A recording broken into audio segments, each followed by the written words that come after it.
Welcome to the Rush Report. It's me, Rashawn Dave, coming at you for the first time. My co-host Rico hasn't made it to his seat, so we're not ready to pull up just yet. But we are going to start things off really quickly. Hopefully everybody's doing well. Whenever you catch this replay, catch this stream, hope all is well with you, your loved ones, everything. But the first thing we're going to do, since Rico has not made it here yet, we are going to go ahead and dive into the Rush Report.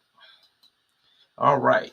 So this week, several things have been going on, and I just want to catch you up on the happenings from the weekend and, in these streams. The happenings this weekend and elsewhere. I know this last past Sunday Night Vibes with Charae B Chicago. And the previous week, I can't remember exactly which day. It might have been Friday.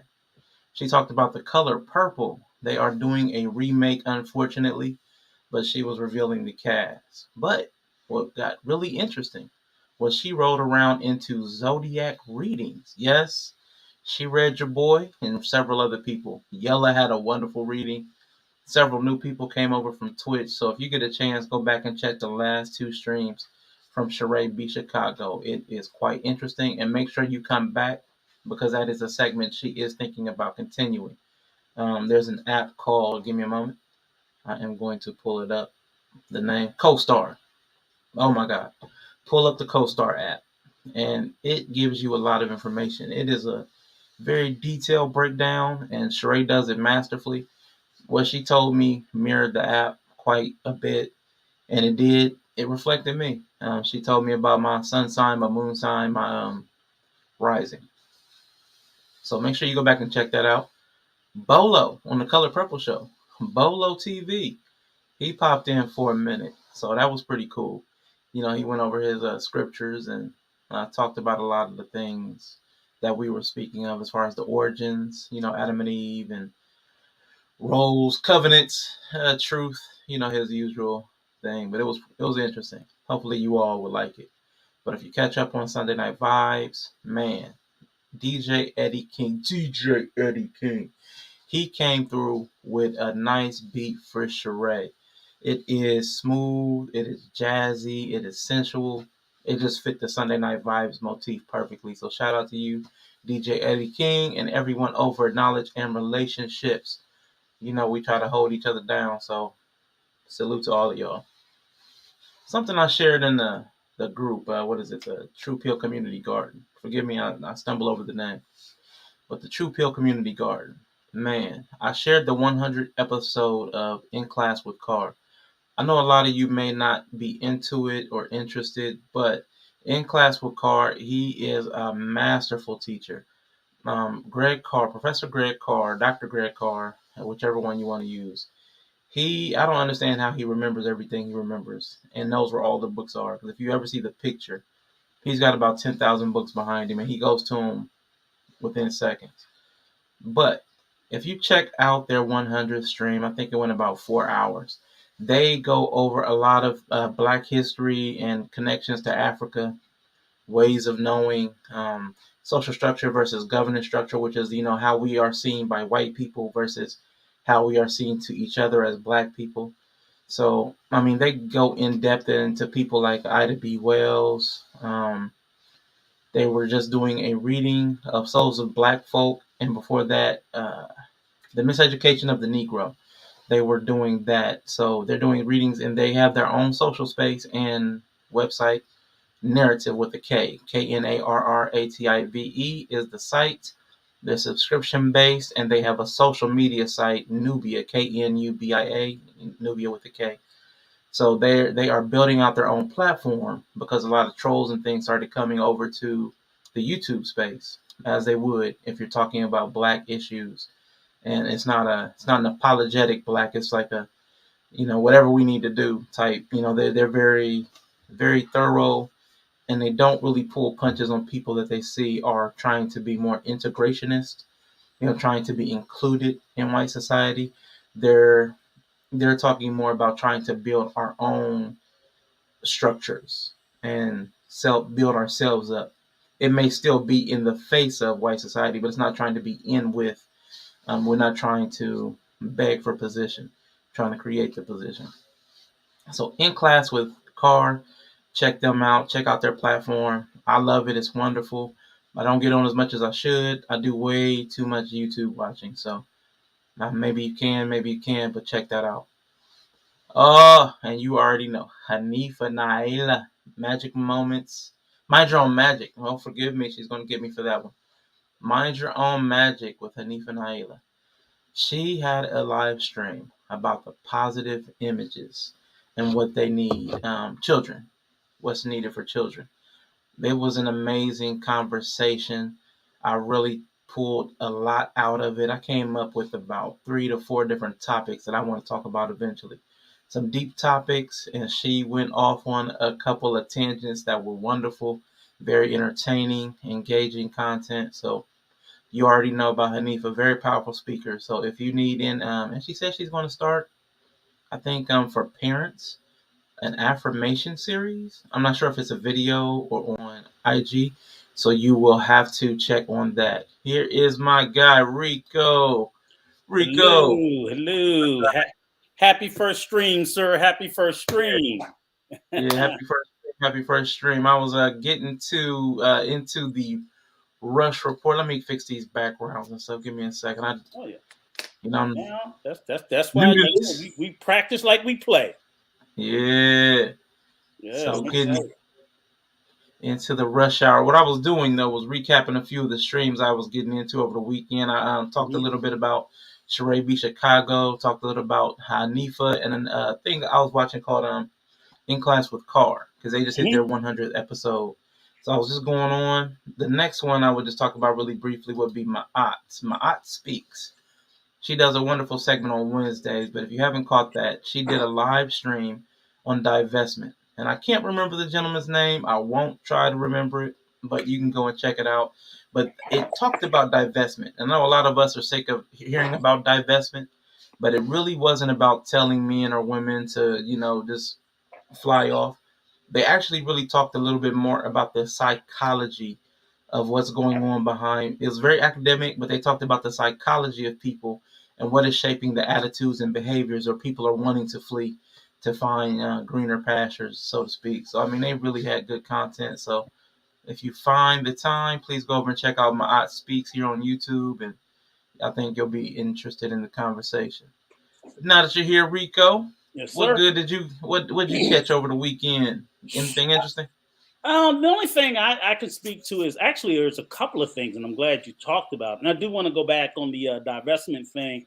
Maybe you can fill me in, because I saw the divestment stream as sort of like in particular to our community, supposedly. Is that what it is? Like Black women now divesting from being with Black men? And I kind of, to me, it's kind of strange, because I see what they're saying. I just see them putting it in a very negative context. I think there's absolutely nothing wrong if Black women decide to see what their options are. And if your options are, there's absolutely nothing wrong with that. The way they're saying it, I don't think they should just like do away with Black men. I'm like, I tell my daughter, date everybody. Don't, you know what I'm saying? Because I want you to be with the best. And I don't want you to be with something just because, of a particular thing. So I really think, but the way that they paint it is so horrible. It's such a horrible, horrible thing. But the only thing I've gotten into is probably what everybody has been talking to, a couple of the popular streams, the KS, Nicki Minaj. Barbs. Yeah, the Barbs. So that's been pretty. And I haven't even watched it. All I've been watching is like reaction videos to it. That's enough. Because everybody, and that gives you a glimpse of it, so you see part of it. I didn't see it from start to finish, but it's fascinating watching all the different sides and camps and their feedback and this, that, and whatever. It's unbelievable. It's unbelievable. Basically, in my mind, it just comes down to like, it was a win for Kevin because it wasn't for a win for Nicki, because obviously she's the bigger celebrity. I don't know, if it's just a win that it puts his name out there to a bigger audience. I don't think either, like she's not going to get any of his audience because of the red pillars, and I don't really think he may get a little slice or two off of her. And the other thing, our buddy Baywatch. Baywatch, yeah, I don't know if you shouted her out or not, but Pillow Talk with Sarel Bey, she's huge. And I don't know if you saw on her India RE, me and her got a long comment stream. You may want to go back and see, because I saw you had commented on it earlier, and we're possibly talking about doing a panel to discuss that a little bit more in depth. And I kind of told her how, like, I saw what she was saying, but we also know our boy Joe Rogan did a complete 360 and cleaned that crap up. So I wasn't even aware of the history of all. I was like, I've never even heard of it, but I don't think he should get a pass just because people are now putting it forward, because of course it's about the jab. I'm like, when somebody has that history, I don't care when they get taken down, they need to go. So I'm not, I just like, I don't get people crying for Joe Rogan. I'm like, he's a rich white man. Why I don't get people feeling sorry for them. I'm like, that guy's not gonna be broke. He's gonna be fine. If Spotify get away with him, he walks away with $25-50 million. I'll gladly go away. Cancel me for $50 million. Yeah. Give me $50 million. Please cancel me. Please. I don't get the pity party that people keep having about these guys. But those were the main two, and it's just been regurgitated so much. And then, of course, this being the week leading up to the Super Bowl, I've been watching a lot of streams about, obviously, NFL coaching hiring and things like that. Black History Month, that's been kind of, hot and heavy, and it's kind of wild. They hired a bunch of more white guys again. I don't know what we got to do. But, so it's just, those have been the main three things, hot and heavy. And just, of course, like I said, I try to catch up with a couple of other streams, but it's just so many. It's kind of hard. No, definitely. I know Knowledge and Relationships. I don't know if you stopped by there, but they did a 1 hour shout out, just spreading love to everybody that they've been dealing with. So, they gave us some love too. So anybody, when you get a chance, go check out the Knowledge and Relationships channel. Also, you will see me and Rico there this Wednesday and every other Wednesday. Not every other, forgive me. You'll see us this Wednesday and future Wednesdays. Yes. At 6 p.m. to at least 8 p.m., no later than hopefully 9 p.m. every Wednesday on Knowledge and Relationships channel. And they had the 1 hour shout out. And they also had on Saturday, it might have been Friday or Saturday, the social hour with Jessica Hansen, where she had a good conversation about exceptional learners and, special needs on the exceptional end. So they talked quite a bit about that. And then they dived into the teachers and the roles they play and how they have to advocate. So it was an interesting conversation if you're in the educational aspect, if you have children or you're a teacher, educator yourself. It's good content right there. And the last thing I'll bring up, Rico, I don't know if you saw this at all. Omowale Afrika, I believe is his name. Yeah. Is that his name? Okay. He had a master class on the psychology of the divide that goes on between Black Americans, FBA, ADOS, and the diasporian immigrants, like the children of immigrants from Africa, from the Caribbean, things like that. Oh my gosh, he broke it down. He gave examples of the different people who are like the Tariq Nasheeds, and I think there's an Yvette Carnell he mentioned. And then he talked about several different immigrant things and how we keep getting pitted against each other in this competition for the scraps of white supremacy and capitalism. He did talk about the dynamics of the difference between the white supremacy and capitalism and how it's making us play against each other because we're fighting for the same bottle, Yep. So, he had go ahead. He's a really good, dope content creator. And the funny part about it is that was the second part. Because it's like African immigrants upset with Black Americans. He did the first one. He just basically flipped it. And should we care? Are Black Americans fed up with African immigrants? And like you said, the brother's very intelligent. I don't know what his background is. I think he's just super intelligent. He comes with facts, the receipts. Yep. It's not just a bunch of stuff. And I was actually in the chat, but I had a dust up with one of his mods. So we're going to have a talk about mods and the abuse of power when you give them the wrench. I know that's your thing, but That's my gang. I'm Misfit mods, baby. Misfit mods. But yeah, because it was kind of weird. I mean, I was only in there for about a minute, and then I ended up leaving the stream because I was like, I don't even want to get into it. It was kind of weird because I think it was a misunderstanding, but I was like, okay, he ain't gonna come at me that way, so I'm gonna go ahead and just bow out. It was really a misunderstanding. I don't know where he got that I came in on some gender war stuff. I'm like, what are you talking about? Because it was basically, Omowale. He basically got into a little bit of the political voting structure, and they were in there saying that black people are more conservative, and I just said mostly black men, because black men do lean heavily conservative. But black people as a whole, we lean conservative in certain things, obviously religion, sexual orientation, but we're very liberal when it comes to drug policy, criminal policy, and so on and so forth. So it's not a set in stone.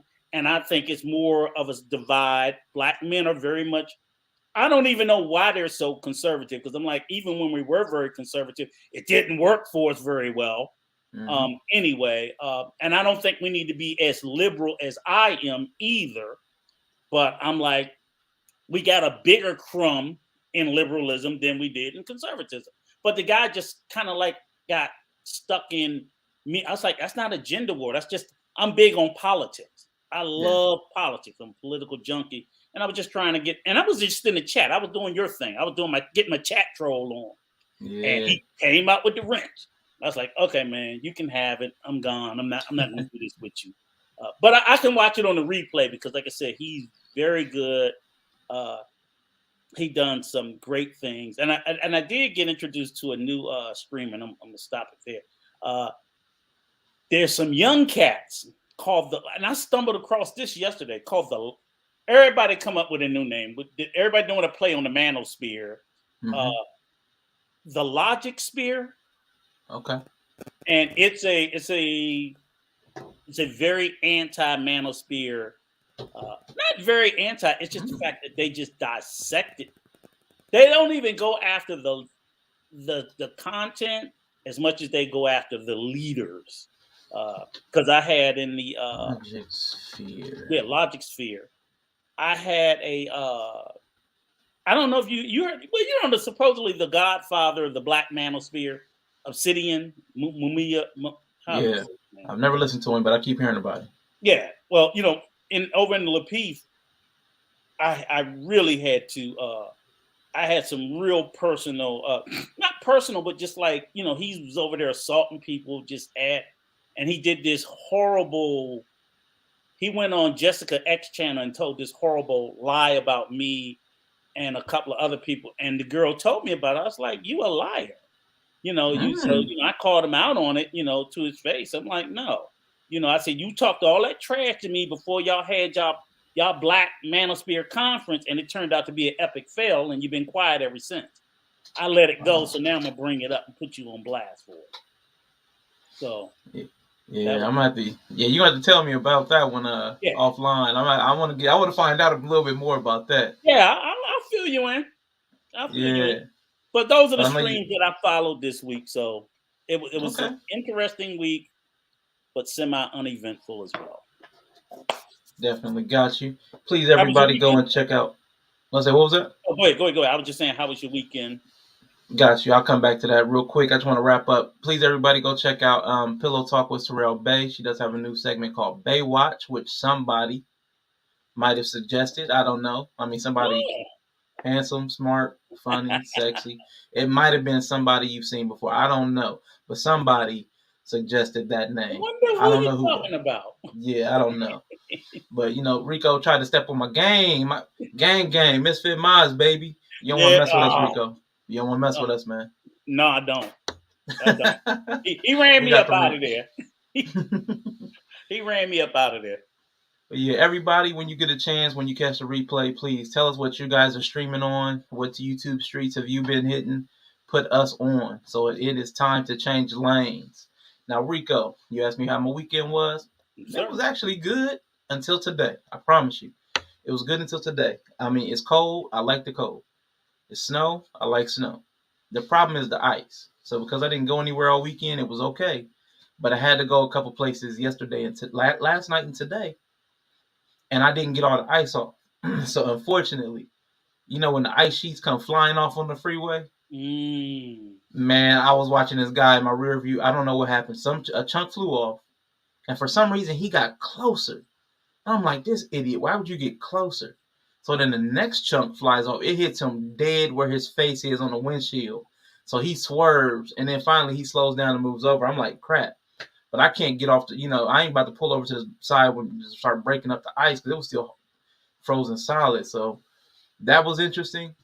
And then today I almost slipped and fell because like the ice is melting and refreezing and all that stuff. So it's been interesting. I got a friend that she fell, so she's got a fractured foot and a sprain. So I mean for me though, it's been pretty good. But what about you? It was pretty good. It was I'm coming up on vacay time, so I'm getting excited. Jetting off to the island come Friday. So just doing last minute running around stuff, making sure packed and everything's packed up because early morning flight. Had to run out to get some dog food because I got to make sure that the dogs are squared away while I'm gone. Yes. Like I said, still, the regular old humdrum and, still working on some additional shipping logistics to the house over there for, next year and a year to come. So it's been quite uneventful.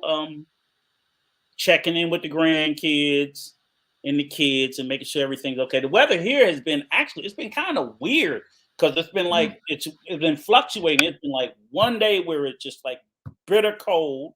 And, I'm in the DC, Washington, DC area. And then the next day you go outside and it's like, damn, it's almost t-shirt weather. So it's, and I finally got over I told you, I think I was suffering from some long haul COVID. So I ain't got no more of the cough, no more of the hack. So that's been great. I was like, because the last thing I want to do is get on a plane and have a coughing fit. Then I'll be the next guy you see on a viral video. Because people, it's funny, I don't know if you traveled a lot since COVID, but people are like really weird, and they'll treat you like a damn leper. And I'm like, look, every time you cough, it doesn't mean it's COVID. We still catch cold. Nope. Yeah. Everything's COVID, man. Everything's COVID. It's just automatically, right? So everybody's a doctor. Yeah. So it's really weird. So it's just for the most part that, and then of course, the holiday of love is right around the corner. Yeah. Remember, that's Monday. So if you don't see me Monday, I'm trying to stay married. Hey, ain't nothing wrong with that. Number 4. Ain't nothing wrong with that. Because that's Monday, and that's like, we got, like I said, the big game Sunday, and then that Monday. So I'm just looking forward to and like I said, I will do the shows from out there. Maybe not Monday, because when the boss say, I'm like, yeah, boss. And I wanted to ask about that. Yeah, I don't think a lot of people. I mean, put like this: it'll be a lot of single people streaming. Okay, so if you're not singing, I'm like, this is one of them days where your ass better act right for the rest of the year, or the rest of the year gonna be pretty rough if you don't act right this one day. So, but I'm with you. It's my weekend and my plans for at least the next 4 or 5 days anyway. After Monday, I don't know what the hell I'm doing, but enjoying them on the beach. And I'm gonna take a bunch of pictures so we can have stuff to show starting next week and things like that. People can think about something other than the cold. Absolutely. That's what I do all the time. No, I definitely appreciate that information, and we can get some pictures. We can do a little, what do they call that? I don't even know what they call it. Like a slideshow. Yeah, definitely. So appreciate that. That's pretty much it for the Rush Report. We are going to go now into the traffic jam. Rico, now you mentioned the Super Bowl, and they're going to have a few musical artists for the halftime show. Did you hear about the musical acts?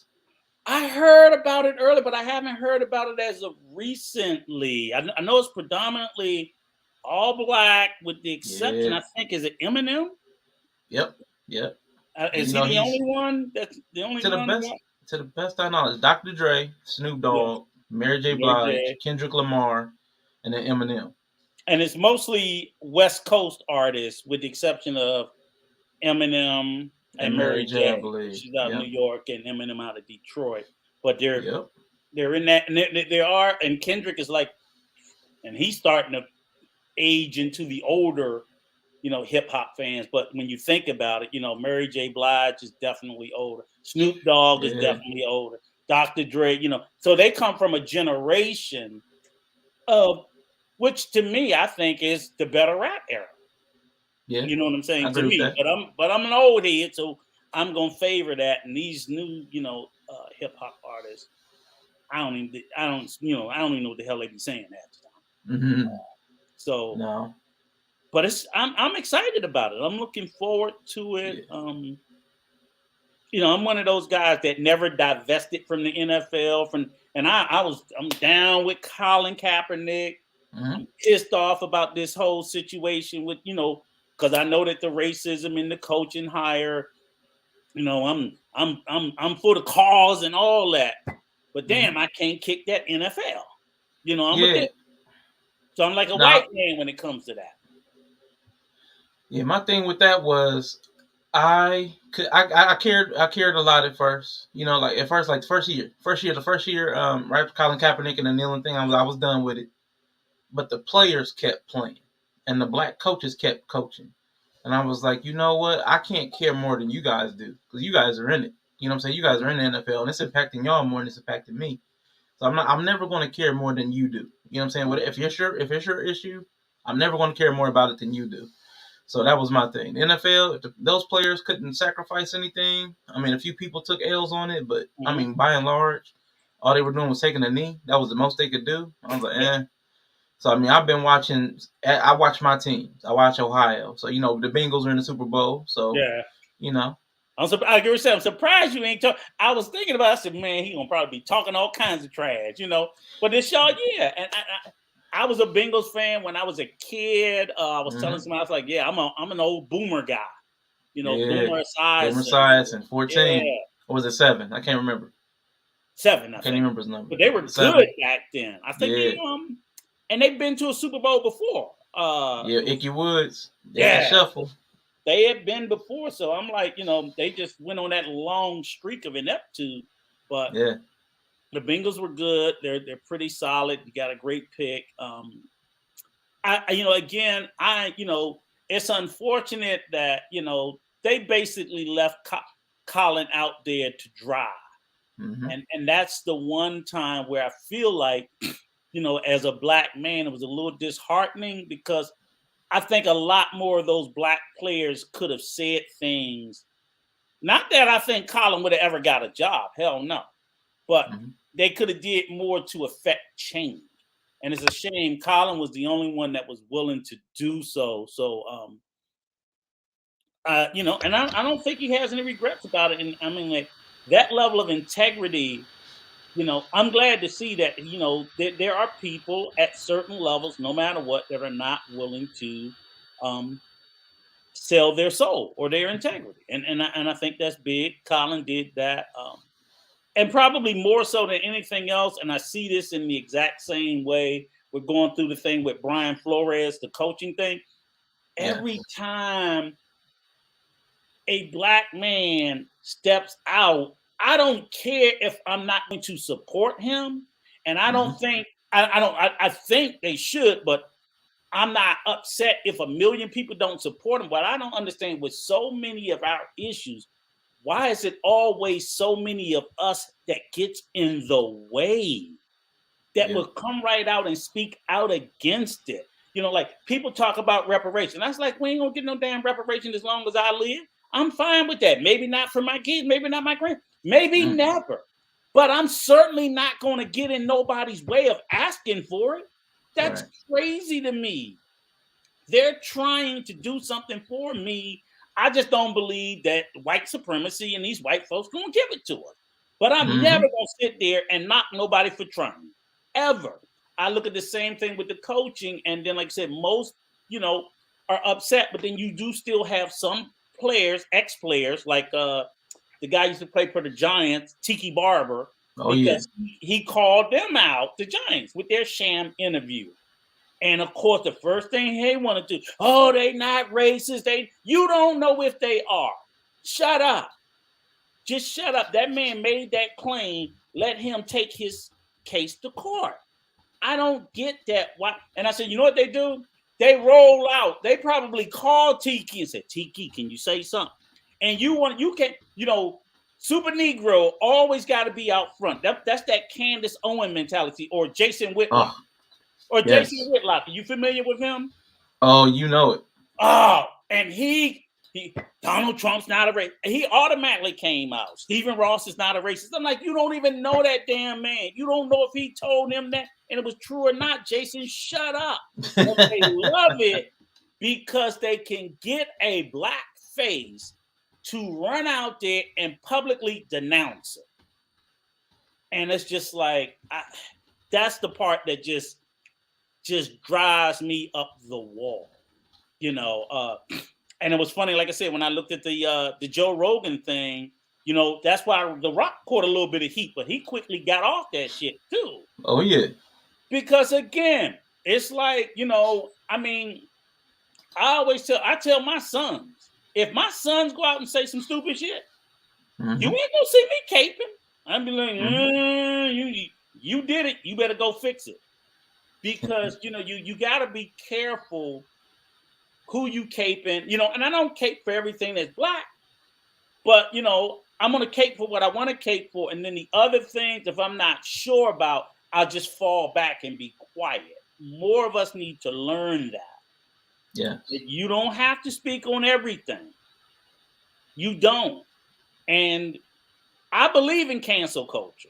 I believe certain motherfuckers need to be canceled. Full stop. I don't think anybody has a right to a public platform or public. That's not a right. That's something that's earned. And we all can. You can, Arshawn, I can. We can violate that public trust so egregiously, so horribly, so poorly, so badly, and the public has every right to say, I don't fuck with you no more. Yeah. And I can't go, well, why you won't listen to me no more? They didn't have to listen to us in the first place. How you going to demand that they continue to listen to your voice? There was no obligation for them to listen to in the beginning. We have to earn that from the audience. We can't demand it. So they say no cancel. I'm like, but what's the opposite of no canceling? You demanding something that you have not earned. Mm-hmm. Okay, we ain't canceled. We just all turned off and stopped listening. What is that? If the talent is that bad, isn't that what they do? Same thing. People get canceled every day. Why? They're just no good. You know what I'm saying? Yeah. I can't sing. Ain't nobody gonna keep buying my shitty records. Mm-hmm. Oh, they cancel me. You can't sing. Right? Yeah, but speaking of singing, just real quick, getting back to the music real quick. Just anybody that caught the intro music, I wanted to shout out where I got that from. That was I got that from What the Funk Is This? Check out his funk channel here on YouTube. What WTPhonk PHONK is this? But that particular video was Detective Conan Funk, CONO Conan. I'm not sure how to pronounce that. He likes a lot of anime, and I'm not quite into that as much as he is. But I used that for the intro music. And the original beat is by a guy named DJ Grumble. And the song is called Beatmakers 2. So that was the intro music. We started talking about Dr. Dre and the Super Bowl. And then we went to the Colin Kaepernick and the, canceling. So that's the train of thought we fell on. That's where we ended up. But we're going to wrap up the traffic jam, guys. I need you all to hit your horns because we are about to road rage. Rico, man, I got a bone to pick, man. I got a bone to pick. I gotta stick my middle finger out the window to somebody. It's performative wokeness and blaxploitation. Did you hear about Bath and Body Works? Did you? Oh my gosh, Bath and Body Works has a new Black History Month collection where they slap this like almost stock African tribal pattern on all of, like, not all, a segment of their products, and put words like unity and things like that on some of their products that they already had these products. These aren't like new products. It's in like a shea butter line that they didn't have, and they put like an African print on it. They took like their vanilla, they strap an African print on it, and then call it a unity scented or something. And they have, guess what? Guess what fragrance they have for a candle, Rico? I'm gonna let you guess it. I'm gonna give you one guess. What fragrance for Black History Month did they go Jungle. with? You said what was that? Jungle. Watermelon. They have a watermelon lemonade candle for Black History Month. I almost lost it because I'm like, it's 2022, man. When are we gonna get over this stuff? Then I saw a tweet, like, since we talked about the NFL, somebody talked about like their performative wokeness, where they'll have like end racism, but as it says, end racism in the end zone, it looks like the Chiefs. End racism and then Chiefs, like in the same end zone, and then Chiefs is that Native American slur or pejorative or whatever you want to call it. They finally got rid of the Redskins. Yeah, but you got end racism and all that stuff, but then you have stuff like the Chiefs still going on.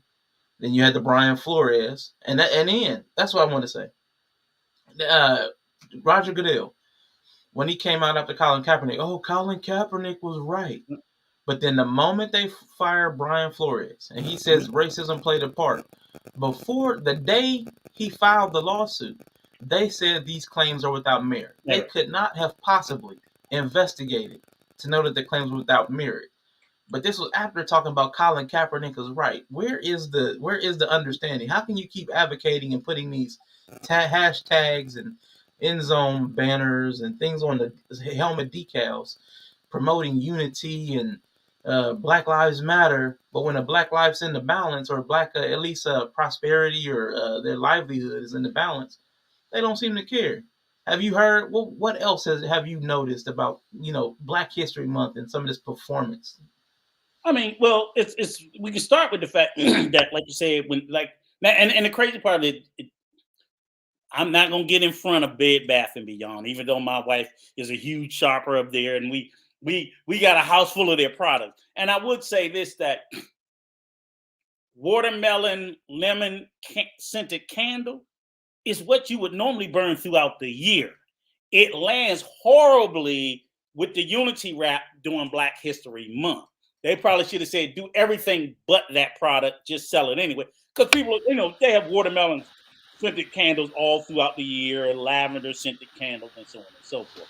I wouldn't have emphasized the Black history or anything Black with watermelon or fried chicken. Those are just tropes.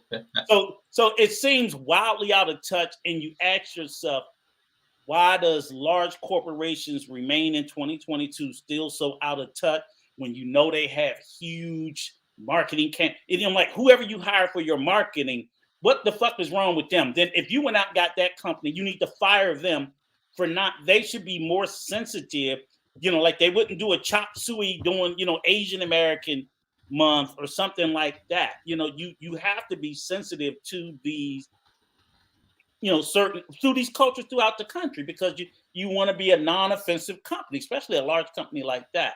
I think, like saying Black History Month, at a time, first of all, I think we don't give things the reverence like we used to. We seem to just take it as like, Black History Month, so what? And again, like I said, most of my anger goes towards us because we seem the ones the most apathetic about it.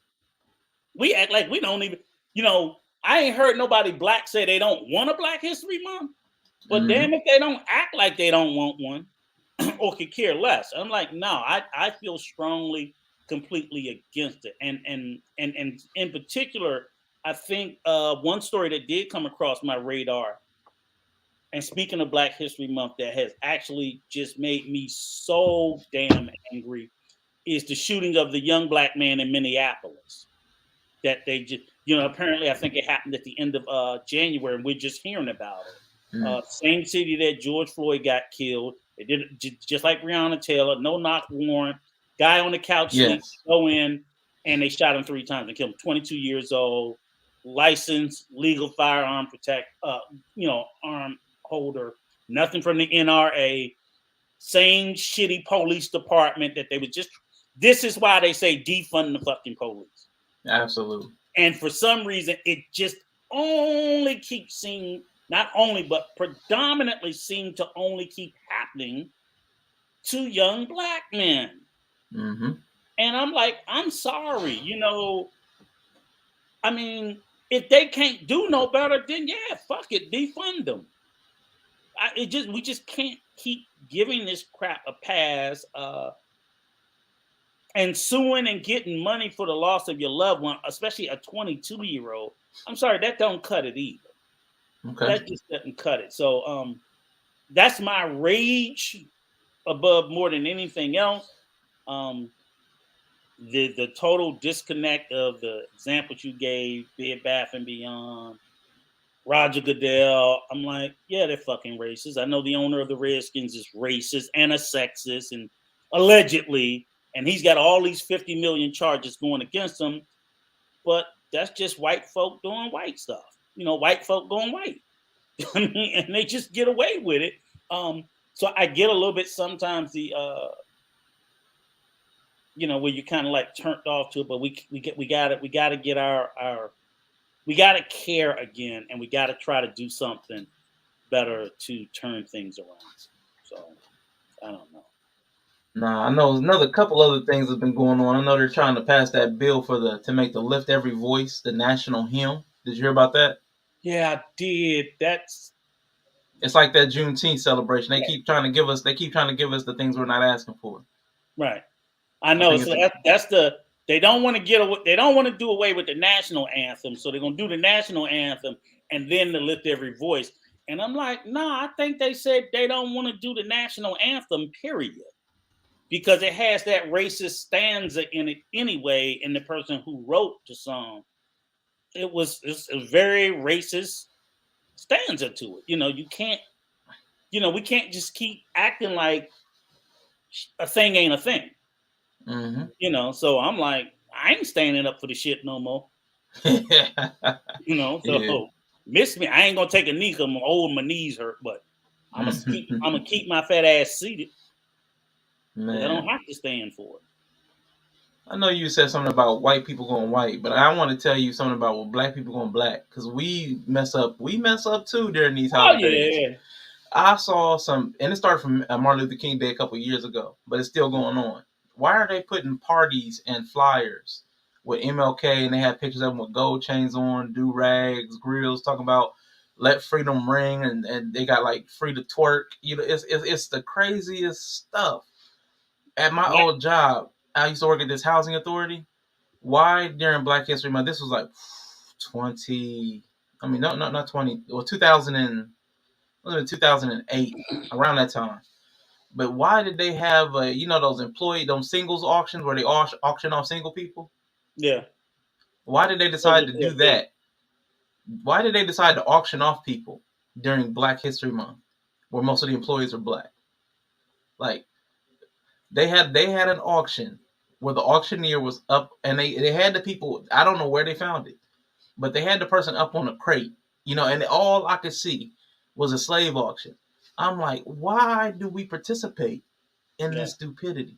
Because you should have did it, but not the month of February. You could have did April, May, things like that. Because like white folk do it, but I haven't heard of them doing it. It don't even look the same, even if they do it during February, because they're white. So it don't have the same relevance. But if you black and you want to do that, we're going to do an auction for a day. Who's going to take the person out? Blah blah blah.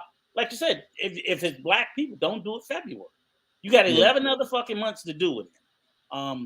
But yeah, we do some, and I'm gonna tell you why. Nick, this is a bone I gotta pick. Okay. I'm an old head because, and I've been hearing this where they're like, oh, and I'm a boomer. I'm the last of the boomers. I'm 64, born not age, but 1964. I think it was the last year of the baby boomers. And I've been hearing people like, oh, see, the boomers and the elders, they didn't do right by us. They didn't teach us. I'm like, nah, fuck that shit. No. I'm speaking for elder folks right now. Don't put y'all fuckery and y'all stupidity on us. That's bullshit. They're literally, regurgitating that. And I'm like, no, ain't nobody teach me nothing either. We wasn't out there doing that dumb shit. They're literally saying we're screwed up and we're stupid because our elder. No, one, they were telling you wasn't listening. Okay. Two, it's still not their responsibility. So my thing is, when I look at, like you said, the black folk going black, boomers wasn't telling them to do that shit you described with Dr. King. That's because they don't care. So this what's the new generation? Z, what are they? I think Z is the most recent one. They're not millennials. They're not X. They're not millennials. Because it's X, Z. Y, and then Z. So I think Zillennial, Z, whatever. Okay. So the problem is, and I see especially for black Gen Zers, is first of all, they don't have any reverence for anything before them. They figure like, uh-oh. Did I freeze or did you? Or doesn't go their way, then, because I'm like, there are lessons that you could learn from the past. I'm not saying you got to do it like the past, but because you're so dismissive about it, or you think everything you guys are doing is new, it's brand new. No, it's just in a different package. It's the same thing. You think everything you're doing is the first time it's ever been done. It's never been thought of. Just that whatever. So they go out and they make these hugely crazy mistakes and errors. So like you said, the depiction of Dr. King and black people in that image like that. So then you want to know why others think less of you. Well, you think less of yourself. And you think it shouldn't matter because it's just all for fun. But you don't see that you're creating a narrative and a perception and a stereotype that later when you're judged that way, you're going to find offensive. Well, you created it. And it's not to say that we didn't do something. We had people jive turkey, this, that, whatever. That's fine. I'm not saying that we didn't have some of the problems created too. But what I'm sitting there saying is, when they're doing all the stuff that they're doing, they need to know that, look, don't be talking about the elders because you participating in the fuckery today. We might have participated in it yesterday, but until we come to a conscious space where we say, okay, we're tired of being looked upon a certain way, thought of a certain way, and so on and so forth, then I just don't know where we're going to go. And in particular, again, when I was telling you about the chat, what I find probably what scares me the most is young black men, because I have never seen. I'm literally seeing a lot of young black men that are running here talking about Trump 2024, and I'm like, that fucker probably going to jail. You know what I mean? You had that conversation, and maybe he won't. But I'm saying, what did he do that made you think that? Because my thing is, told the guy like, oh, hate Joe Biden. I said, look, you can hate Joe Biden and not love Donald Trump. Right. So when you go with the whole 84 crime bill, I'm like, great. He wanted to lock black people up. Mm-hmm. Donald Trump wanted to kill them. Donald Trump wanted the exonerated 5 killed. He ran a full-page ad. Today in 2022, after they've been exonerated, he still says they're guilty. They were 5 boys. But you want to tell me that POS is for. So I'm like, y'all crazy. And I even tell black men from the get-go, I'm like, y'all need to stop taking up the mantle of taxes, because taxes is not a black man issue. Most of y'all don't make enough money to care about taxes. It's literally like, I'm like, that's their whole position is lower taxes. What the hell do you think lower taxes is going to do for us? Yeah. Is it going to stop us from getting killed or incarcerated at disproportionate rates? No. They're not talking about legalizing marijuana. They're not talking about, I'm like, y'all got to, and then y'all go to First Step Act. I'm like, that wasn't the Black Act. That was for all criminals. White folks got out too. So, I just think that, my thing is this, and I've even had this conversation with a couple of my sons, is don't be a contrarian for contrarian's sake. You know, like I like basketball. I like Kyrie Irving, but he's a fucking idiot. He just goes against everything because he just want to go against it. The world is flat. I'm not getting the jack. So I'm like, okay, dude, but you just can't just keep taking a contrarian position on everything just for no damn reason.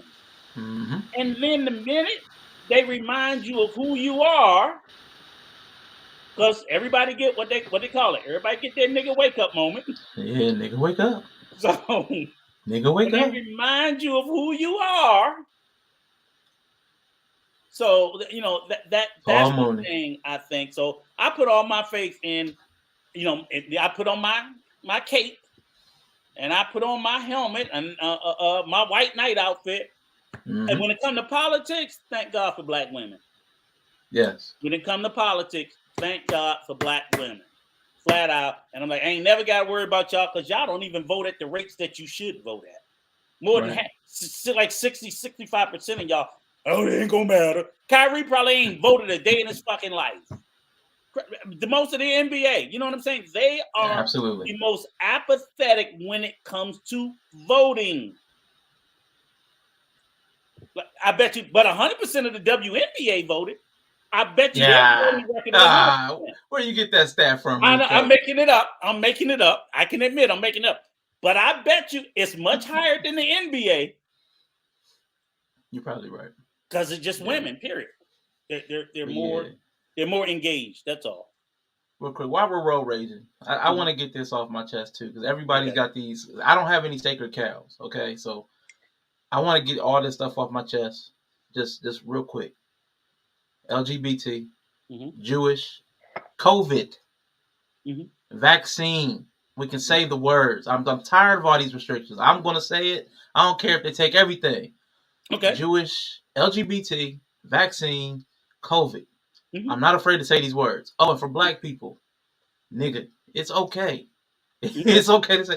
Well, Paul, nigga, wake up. Nigga, wake up. Man, I don't know why we're so scared of everything. Oh my gosh, it's getting on my nerves. I'm so tired of people the jab and trying to come up with, well, you gotta say grape. I'm so tired of us over policing every single word, but then we'll still talk to each other crazy. Like, we're so worried about YouTube. We're worried about what YouTube will do to our channels, but we don't worry about what we're doing to each other. So, like, I really, that bothers me. But, okay, let's have a woosah moment. Let's let the road rage go. Let's clear that out. Because our exit is coming up, folks. We're almost there. We've hit the last mile. Everybody. So we're almost there. Now, Rico, my closing message for everyone out there today, as you head to your loved ones or evening activities, your needs are completely valid and important. If they aren't being met, it isn't because the rest of us haven't practiced our telepathy. Either you are tolerating people who won't or can't meet the needs you've communicated, or you haven't even bothered to tell the people what your needs are. A closed mouth doesn't get fed. So please don't sit and stew and then act out when we don't do what you want us to do. Figure out how to ask for the love you need. Acting stank because they didn't bring you a pickle when they got themselves one, and they don't even know you like pickles? Come on. What's your deal? Get it, Rico? What's your deal?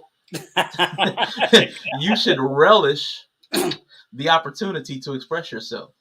Okay, guys, I know I'm not that punny, but I want to thank you for riding with me, Rico. We're finally here. It is time to pull up a chair. We're getting ready for happy hour. Yeah, because it's about to be 5 o'clock somewhere. So as we wind up, Rico, last 5 minutes over here in the rush hour, what do you want to say to the people before we switch over? Great ride as always. Glad that you chaperoned us home and dropped them gems and that knowledge on us. It's a wonderful ride. Always happy to take an Uber with you, brother. And it's really good. These are conversations that we need to have, and I'm encouraged with all of it. Beautiful, beautiful. Well, listen, I don't have too much more to say. People, please, please, please. I don't understand what it is. Now, okay, I know I'm about to road rage again. I know I'm almost home, but I'm about to road rage real quick for the last couple minutes. over on knowledge and relationships. Every single stream, M3 asks everybody to go into the comments after the stream and drop another comment in the algorithm. And I know me and Rico asked you guys in the comments to come and give us some feedback. You know, only one person came and gave us feedback. Is it too much to ask for you to type for 10 seconds to put a comment in? I mean, not even everybody on the knowledge and relationships team puts in a comment. Why is it so hard for us to do the little small thing? A like, a subscription, a comment? Oh, now I know I'm raging. Sorry, it says I get frustrated. It annoys me. I don't know why we can't do that much for. And the same people that can't hit like or subscribe or comment are the same ones that talk about we have to do something about capitalism or white power. No, you can't even hit like for your own people. You can't put $5 in a Cash App. There's nothing you can do against white people if you can't even do that little bit for your own people. So sorry, that's me rant. That's Rashawn rant. Close out the show. Getting ready to switch over to the happy hour. Woo! Well deserved. Critically drinking with Rico and Rashawn. Yeah. So let me get the background right. Boom. Love it. Yeah. Love it. All right. Let's switch the colors. Get our little, because it's a beta test. So, I got a, what's that dude's name? Beta. Jesse Lee Peterson. Beta. Yeah, and speaking, we may need to drop a few gems about him too. I've never watched him. I can't get into him. I've watched him have a few debates. Okay. I've watched him have a few debates and seem highly unintelligent, but very troll-like, very insistent on being troll-like. So that just seems to be who he is and what he's about. I'm sorry to do this while we're going there. Do I need to put any banners for you while we're going? Before we get to. All right. Yeah, cool, this is the beta, so we're gonna flow this out and see how we go. And I'll just say this: welcome to the happy hour with Arshawn and Rico. Pull up a chair, your favorite cool beverage, and we just gonna sit back and chill and relax and conversate a little bit. This is our beta test, our first stream. And if you know me and you know Arshawn, we don't take ourselves very seriously. But I got a little cocktail in here. We don't take ourselves seriously, but we do take the message that we're trying to impart, amongst our family and friends very seriously. And, we're not doctors, but we first want to do no harm. So even when we inject our opinions and our thoughts and our messages, we say nothing as, we're from a position of authority. These are just our thoughts. We try to make sure that they're fair and balanced. And we hope that, that you guys can rock with us and give us the pushback that we need in the chat through messages or whatever may need to be said so that we can get better. Again, like I said, this isn't our space. This is your space. We're just happy to be the host. And for my hour as being a bit of an old head, an elder, I lean more towards I'm a purveyor of the grapes. I love the grapes. Okay. There's nothing wrong with it. And what we're going to try to do is each week I'm going to try to come up with a drink concoction or cocktail of the day. I don't have one this first day, so I'm a big gin and tonic man. I love to have one or two when I come home from work. This working from home is sort of like killing me because my happy hour has become happy day, so that's not, I'll be glad when we get back to the office so I can just re-regulate myself a little bit better. But I'm sure I'm not the only one. I know I'm not the only one. But in this world we live in, you got to do what you got to do to take the edge off, to keep the rage down, to keep ourselves centered and balanced. Just to go back, so I'll go over the first part. This is just like a recap of the previous week. Like Arshawn said, some of the things that I went through was the whole, which is the big talking thing, was the Kevin Samuels, Nicki Minaj. And unfortunately, I probably watched way more hours of it than I wanted to because everywhere you went, people were talking about it. I have some thoughts on it, Arshawn. I know you Boom. had to have seen some of them because you can't avoid it. So I want to know what your thoughts and feedback is on their interactions. Did you find it to be authentic? Was he who he always has been? Was she who she always has been? Did you even think that that there was anything that was good that came out of the conversation? What's your thoughts on it? Ooh, I didn't really spend time critiquing it, but I think Sarel Bey, Pillow Talk with Sarel Bey, Baywatch. Check her out, guys. She did a pretty good and thorough breakdown of it. From as far as the way my mind goes, she pointed out a lot of the things I will point out. Like, I thought it was strange that he would point her out as a 9, especially considering how hard he critiques women. But I know he only did that because he was on her platform. Because he always he condemns women for being more plastic, and you know how you look, fresh out the shower, no makeup and all that. Calling her a 9, fresh out the shower, no makeup, and he only put Kelly Rowland as a 9 or Pam Grier back in the day. Come on. I mean, if you're gonna say it, like keep your levels consistent. If you're gonna rate women, then keep your rating consistent. Otherwise, I mean, he looked with that pandering. He was pandering to Nicki because he was on her platform. So I didn't think he was consistent. I mean, it was a pleasant conversation. I think, of course, she came out. Of course, it was her channel, so she looked, of course, more dominant. Like, especially when she gave that thing that almost stepped on him, talking about women need to quit posting everything online for men to criticize you on because they're hurt, so they want to criticize you. That almost pointed the arrow at Kevin. You know what I'm saying? Like, not directly, but it could be looked at like he's hurt, so he's online criticizing women for the way they move and operate. So it almost looked like she was taking a like a little sub tweet, but directly in his face, but speaking to the audience. The same way he'll do it when the woman's calling in. He'll speak to the audience to make a point about the woman he's talking to. So I mean, she almost masterfully switched that dynamic that he uses on the women callers against him.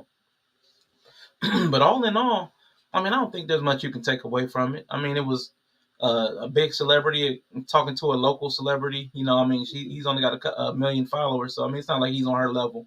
So I mean, there's not much you could take away with it. He switched up his entire presentation talking to her. He didn't come as direct or honest as he did with other people. Even when he talked to what was it? I can't remember, Tommy. There was a woman named Tommy. He was kind of, kid gloves with her too. So I mean, Brittany if he's not consistent, he's not consistent.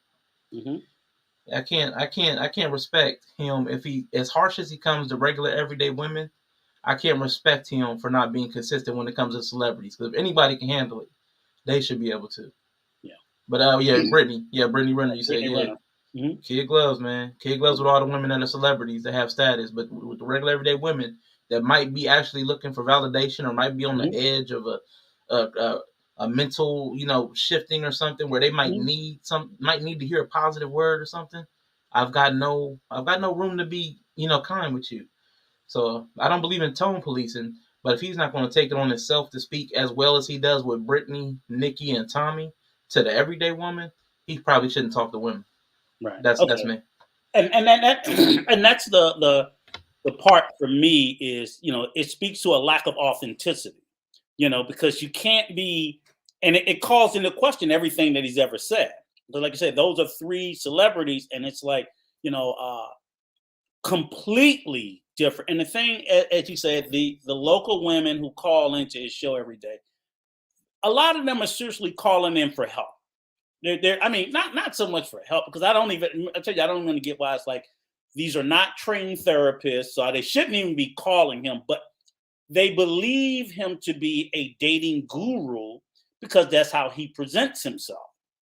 And of course, he fall back on, I'm only an image consultant, but you're presenting yourself as this dating guru. You swear you've gotten 50 couples together. So that's implying you're a dating guru, and you got all these marriages for him. So these women are calling into you, and as you say, he gives them no quarter. He tears them down. He humiliates them at the base level on a day-to-day basis. But yet, and of course, then he gets in front of Nicki. Oh, a lot of people say I bash women, but I really don't. Like, no, that's what you do. They don't say that for no reason. You may not feel like, And to his stands who say he's just giving them the truth. Well, like you say, he could have gave the truth to Tommy. He could have gave the truth to Brittany. He could have gave the truth to Nicki. Of course, none of them are coming to him for help because they don't need his help.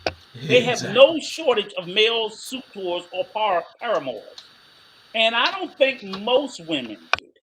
I just think, some people believe he can do something for them that, as you and I have discussed, he can barely do for himself. My bigger thoughts on it as I've been watching it, again, like I said, the crazy part about it is when I watched him talk to them three, I was like, that's great. That's the way he should talk to all of them, because if you're really a therapist, and I got family members that are counselors and therapists and went to school for it, and they say, for the most part, they tell me, is we don't talk, we listen. We let the patient talk and work through their problem. They guide you, they help you, but most therapy, and I never had therapy, so that's why I asked my niece, who's a therapist and a child therapist, and she's like, it's more about listening than it is talking. So I was like, oh, okay, cool.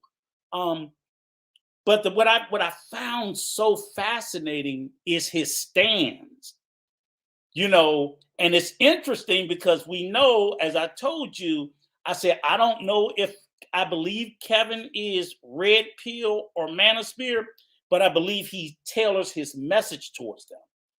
So it's a huge chunk of his base. And they are going through an identity crisis as to who their leader is. Because you see them in these streams and on these channels, and they were so put off by, it's like finding out, oh, my father's not my father. He's really not my father, because he was almost with Nicki, almost blue pill. And they can't, and I told you, I believed he leaned more that way. And the defenses and the twists and the turns that they're going through to try to justify, because now it's like their belief structure is called into question. And I'm seeing a lot of them starting to go through. Now, they're not raging any less. They're more convoluted raging, and then I'm thinking like, well, how does he come back to that audience? And the excuses that they're offering up for it is just mind blowing.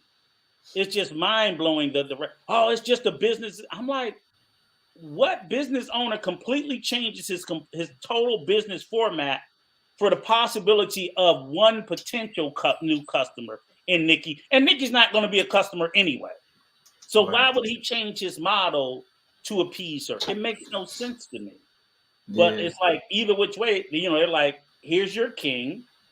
This is what he did. And all of these reactions. So obviously people who are not fans of his, people against the manosphere, you gave them a lot of fodder to pick it apart. And believe it or not, when I told you, so that was interesting the way that was. I'm not sure if you're aware, when I told you about the gentleman Obsidian, he had a dust up. And I don't know if it was shortly before Kevin's interview with Nicki or not. He gave an interview with a reporter, Nicole Young, for Elle magazine. And she went into this long detail about the Black manosphere. There's an article. I'm going to try to subscribe to it and pull down the article so we can share and dissect and talk about it.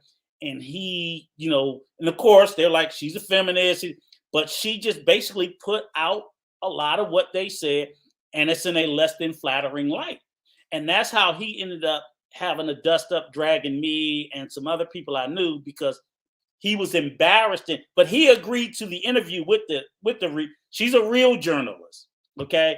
This is what happened when you talk to a professional, trained and went to school. You can call her a feminist, but she's a trained journalist. She did the interview. She pulled the information out of them. She wrote her article. She didn't lie about anything. It was fact checked, so on and so forth. People are on the record. If you guys look buffoonish because of the things that he and others said out of their mouth, y'all got to live with it. Y'all have to live with it. This is what journalists do. And he, like I said, that's when he took it to attack me and some other people to deflect, because I think people in the manosphere, even though Shay did a stream about it where he was like, he shouldn't have talked to her. So he told in-house secrets and things of that nature. So it's been interesting, like the stuff that's going back and forth. And I was just wondering, like, you know, when you see this stuff get pulled out of these individuals in a more public space, you know, what do you in your mind, what do you think? I know at once you told me you toyed around, you skirted with the outskirts of the red pill. I don't know if you still got a little deeply rooted. You got that rage under control or something? Is it under control? Don't get angry. Now my red pill rage is under control. You know, okay. my hawk rage, that's totally different. But yeah, my red pill rage, yeah, because the problem is with the red pill rage, I had to go through it in the 90s. So, you know, 'cause I am 42, so I had to go through it before the Matrix came out. I didn't have any language to help me. I had to figure out that everything that I learned at home didn't apply into the real world. So I had to figure it out on my own over the course of probably 10 years. So I probably had a 10-year figuring it out phase from like 18 to close to 30. You know what I'm saying? Like trying to, when I fully had my head wrapped around and understood what I needed to be in a relationship and what I was looking for.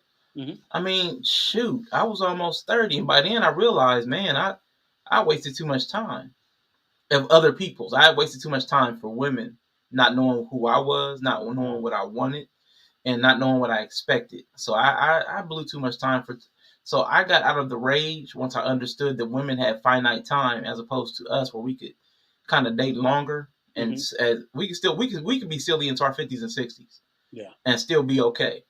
I mean, it depends on. I don't want kids, so I could have been not wanting kids. I could have been silly the rest of my life, and it really wouldn't have affected me, but it would affect any woman I wanted to be with. True. So that was my thing. I came out of the rage pretty quick. And at 50 or 60, you still can father children too. Yeah, I mean, but because I didn't want. If you up and decide, well, I was stupid, I want a son. Well, as a man, we can still father children late in life. So, like you said, that window of reproducing never closes for us. So that's that is something that, you know, we have to start to think about better, and we need to work better on our communicating skills and things like that. Now, I don't know where the space is going to go. I can't even say it's necessary. In its current iteration, it's unnecessary. Oh, what are we sipping on? Stella Rose Black. Is that a wine? I don't know what this is. It's got some bubble to it. Let me flip that around so y'all can read it. Yeah. I got this. Charae B Chicago mentioned this, so I finally picked one up today to taste it. Man, that stuff is smooth. I like it. You know what? When I come back, you know what I'm gonna have to bring you back. Are you a Hennessy man? Not okay. I'm not. I don't like Hennessy. I'm gonna tell you there's a Hennessy I like. It's what is it? I don't know the letters. What is it? Hennessy VS? Is that the VSOP? normal? VSOP. Yeah. So I like the one above that. It must be like VS or something. Maybe. I don't drink Hennessy at all, but I know when I go to the DR, like every time I come back, because they don't even make it in the U.S. or sell it in the U.S., it's white Hennessy. Yeah, I tried that. I didn't like it. Okay, right. And everybody, bring back, you know. So my son always like, bring it back. I ended up coming through the airport with 6 bottles of white Hennessy, you know, because it's a rare, you can't get it here in the U.S. at all. And then my other son, he did a black Hennessy. And I never heard of that. And I don't even drink the regular Hennessy, which is brown. But that's a Black and Mild and some Hennessy. You know who that's for. That's our community. But I don't like it. You know, my wife drinks it, but I don't like it. I'm like, I don't like Hennessy. Your wife likes it? Yeah, she likes it. I mean, that's just not her drink, but she drinks Hennessy. Yeah, you know, she'll drink Hennessy. She's big on rum, which I like rum. Sangria, things like that. Okay. So we get sangria. I'm a big gin drinker. Coming up, when I got introduced to libation, and I'm gonna date myself a little bit here, you know, because we went back. We were with the just to lighten the mood a little bit. But for them young folks out there, we used to do some Night Train, some MD 2020, Mad Dog, and all sorts of flavors. Boone's Farm, Wild Turkey. I remember my grandfather introduced me up on some. He was big on cheap vodka. like Kamchaka. And I got an older brother that's only a couple of years. What's Kamchaka? Kamchaka? Oh, yeah, that cheap vodka. oh. But I'll tell you, and some of the beers was, I tell you, back in the day, and they don't understand it because I can rarely. If you go in the hood, you still see Slit Smart Liquor Bull. I don't see it out here where I live in the suburbs, but in the hood, when I was coming up, man, we used to drink them 40s of Old English, Slit Smart Liquor Bull, King Cobra, and you know, and I didn't realize. Took me the longest time to realize that malt. They call it malt liquor because you just think it's beer. I'm like, that shit beer plus. Yep. That's why you be towed out and you see people stumbling from drinking enough malt liquor. I was like, that's more than regular beer. That's not Budweiser and Natty Boys and PBR. That's, I don't know what the hell they put in it. You know, but you know, of course, in our neighborhood, we all got turned on to it behind Billy D. Wing. You know, with his commercial, it's smooth. It's gonna make you a player. You know, works every time. Like, oh, I want to get me a Slit Smart Liquor Bull, and the women love because everybody loved Billy D. All the guys wanted to be like him. All the women wanted to be with him. So that's how they market to us. You know, right along with the cigarettes and the liquor and so on and so forth. So we need to be mindful of it. Obviously, since I had my first drink, I ain't been able to kick it since. But nonetheless, I try to refine my palate. So I'll go more to like a nice gin and tonic. My son, he got me on making these Long Island iced teas, which is with the 5 alcohols and so forth. Yes. My wife wanted to do martini. So we do a lot of summer parties, dinner parties. So then I got into trying to get in. So she got me the little cocktail thing. And I'm the next, maybe next future shows, I'm going to make a few drinks, because I like to try to practice making them. And I think it's a good thing to get into. And I told you about my guy that I follow, Tipsy Bartender. Have you had a chance to peep him yet? He's great. So I will say out there to the audience, if you do not follow the Tipsy Bartender and you like drinks, and there's thousands of videos. So he's not just drinking, he's making these drinks, all different types of exotic drinks. He'll do like big punches for parties. So if you want to throw a party and have some party ideas and so forth. And it's a black guy. He's from the island. He's somewhere in the Caribbean. I don't know which island because he's got that accent, that Caribbean accent. So I don't know which island. He could be from Trinidad, Tobago, Jamaica, Bahamas, St. George. He could be from any of them. But he's great. He's very funny. I always laugh when he finishes the drink. Drink responsibly, homeboy. Drink responsibly. Yeah, he's Red Stripe. I love that. Yeah, I love that guy. So he's big. That's a big thing of mine.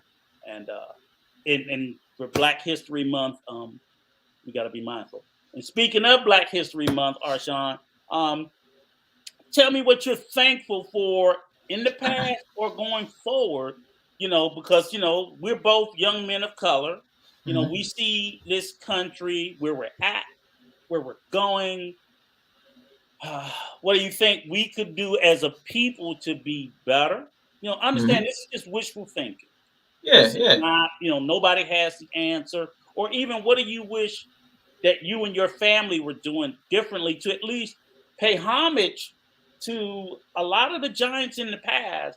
And what I try to do is I try to think of myself as like, I try to pay homage to the people in the past, but I need to try to leave a mark here for someone when I'm gone. That can kind of, because I look at, like I said, my mom and my grandmother and my grandfather, like the 3 people that were like the closest in my mind when I think of giants in the past that I knew personally, how they've affected my life and made me get to this space where I'm at. Do you have a story about anybody, either from the past, like I said, of course, and I'm not mentioning the giants, Martin Luther King, George Washington, Carver, all those giants of the great who greatly influenced all of our lives, but anybody personally during this month of reverence that has affected you or put you in a better place where you're at? That's just such a big question, like, to answer. I mean, because everybody, like, I mean, now this is gonna, I can be silly, but I can also be deep. But the way I see life, this point is a reflection of every decision made before. So everybody that had a part to play before, impacted my life today. So I mean, from my mother to my grandmother, like the father, grandfather, every single person, what I'm saying, had a part to play into the things that brought me here and gave me the opportunities and advantages that I have over predecessors. So Well, I can't pick out who are the people you think affected you the most? Personal. That's what I'm saying. As far as Black history, it's hard for me to like personally, my personal development, I attribute to, I say, 3 people. That affected There's your my grandmother. Exactly. There you go. Now, are you talking about me as a person or my blackness? You as a person and your blackness, because we are in Black History Month. Yeah, see, nobody affected my blackness. That's the thing. I didn't have personally, and because then if you became a deep thinker about your blackness, then it's by extension them helping you form as a person. Yeah, because see, nobody really talked to me about blackness. Let me see. Right, they didn't have to speak to you about your black, but if they made you become the deep thinker you are, I'll tell you. I mean, because there is a black thread, but I mean, it went different. Okay. So there's a lady I found. I don't even know where we bumped into each other. Ife Johari.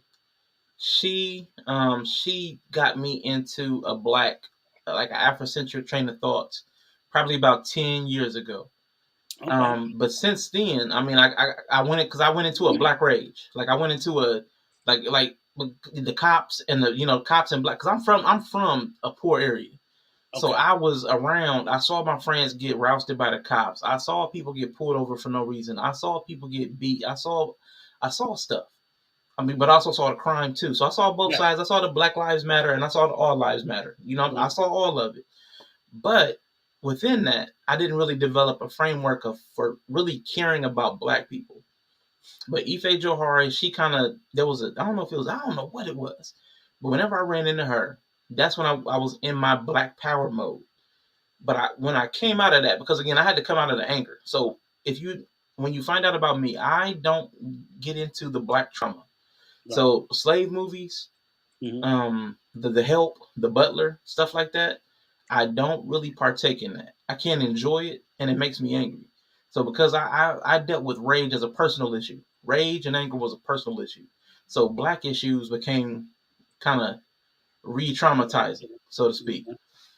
So I had to come out of that and learn it a different way. Now my current teachers, and they're not my specific teachers, but I follow them, are Dr. Greg Carr, and he is his assistant Karen Hunter. So In Class with Carr is what I watch on YouTube, and they have their own platform I'm subscribed to. It's called Narrative, and it's with a K. Narrative with a K. KNARRATIVE. So they had their own self-contained platform because they had to get it off of YouTube because YouTube is too accessible. So they had a lot of chat trolls coming in because they talk pro-Black and Africana studies.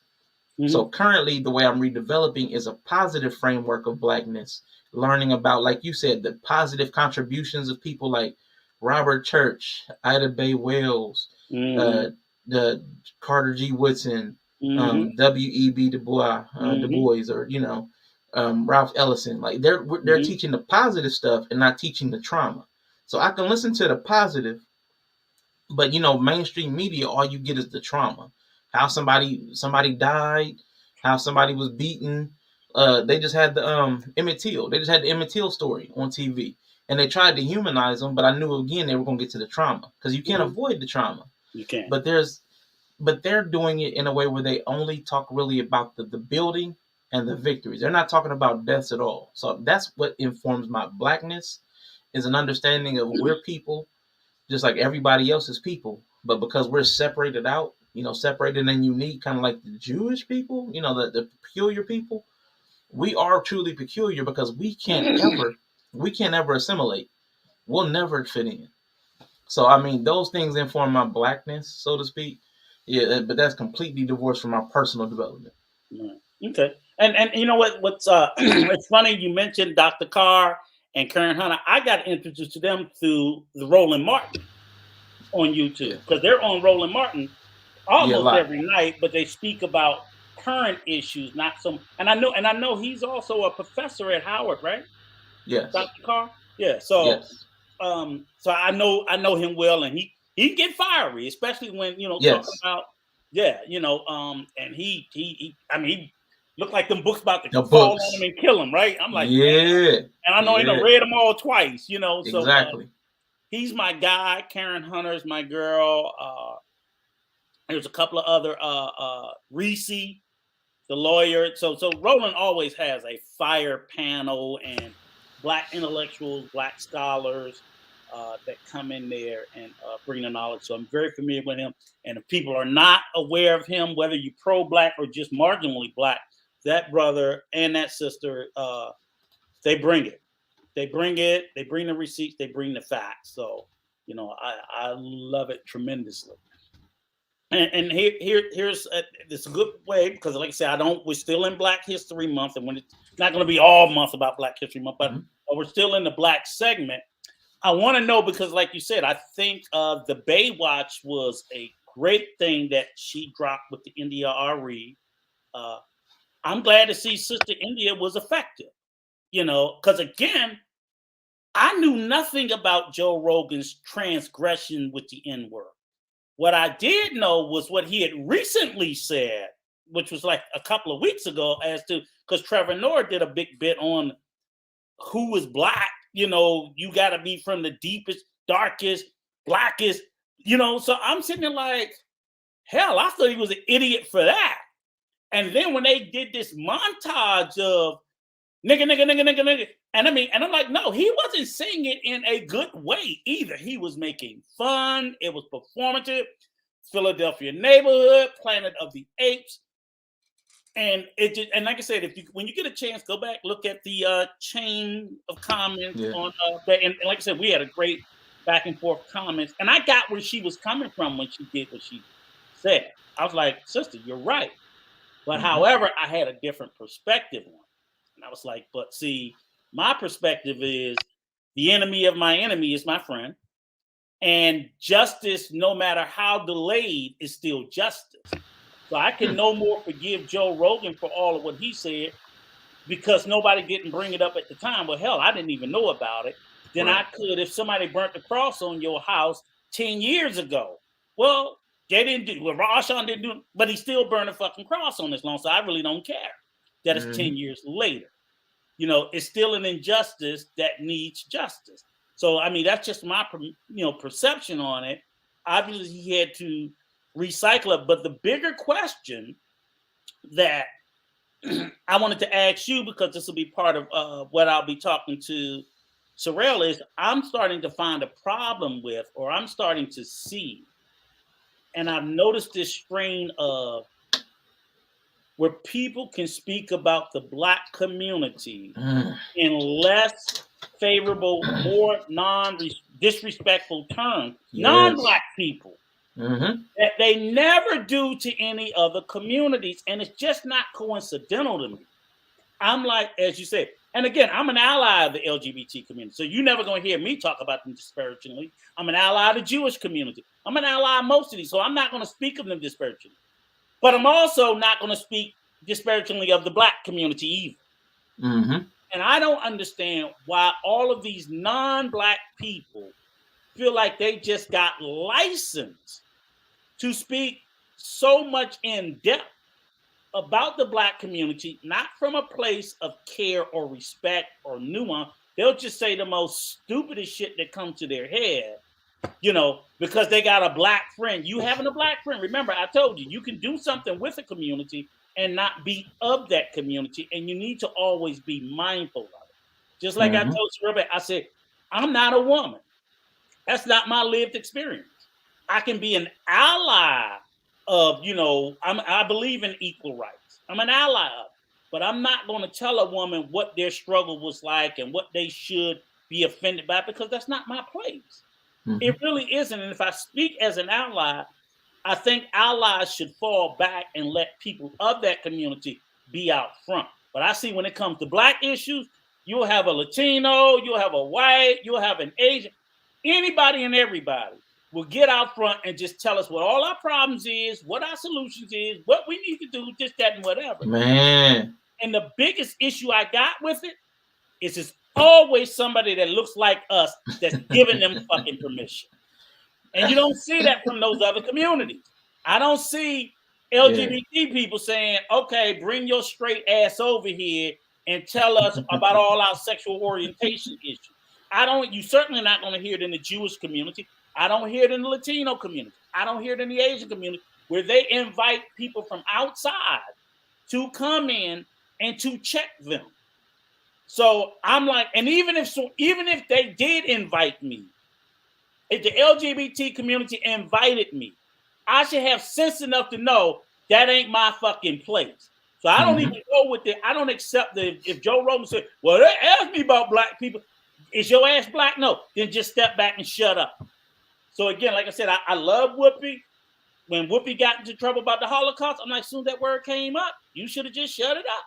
Yeah. I don't know. That's not my place to be speaking. Because again, like you said, what she spoke about, it was from a place of ignorance. It wasn't from a place of malice, but it was, and that's why you shouldn't be speaking for communities that you are not a part of. Not to say that you can't. It just says every time you do, you fuck up. And that's I agree with you. Black History Month. I'm like, we need to have a discussion about why so many, because it's not just Joe Rogan. It's been a lot of people. You got a friend. Huh? You got a friend out here that does it. Yeah, a lot that are constantly doing it. And again, it's not from a place of concern or wellness. And but again, they're given license to do it.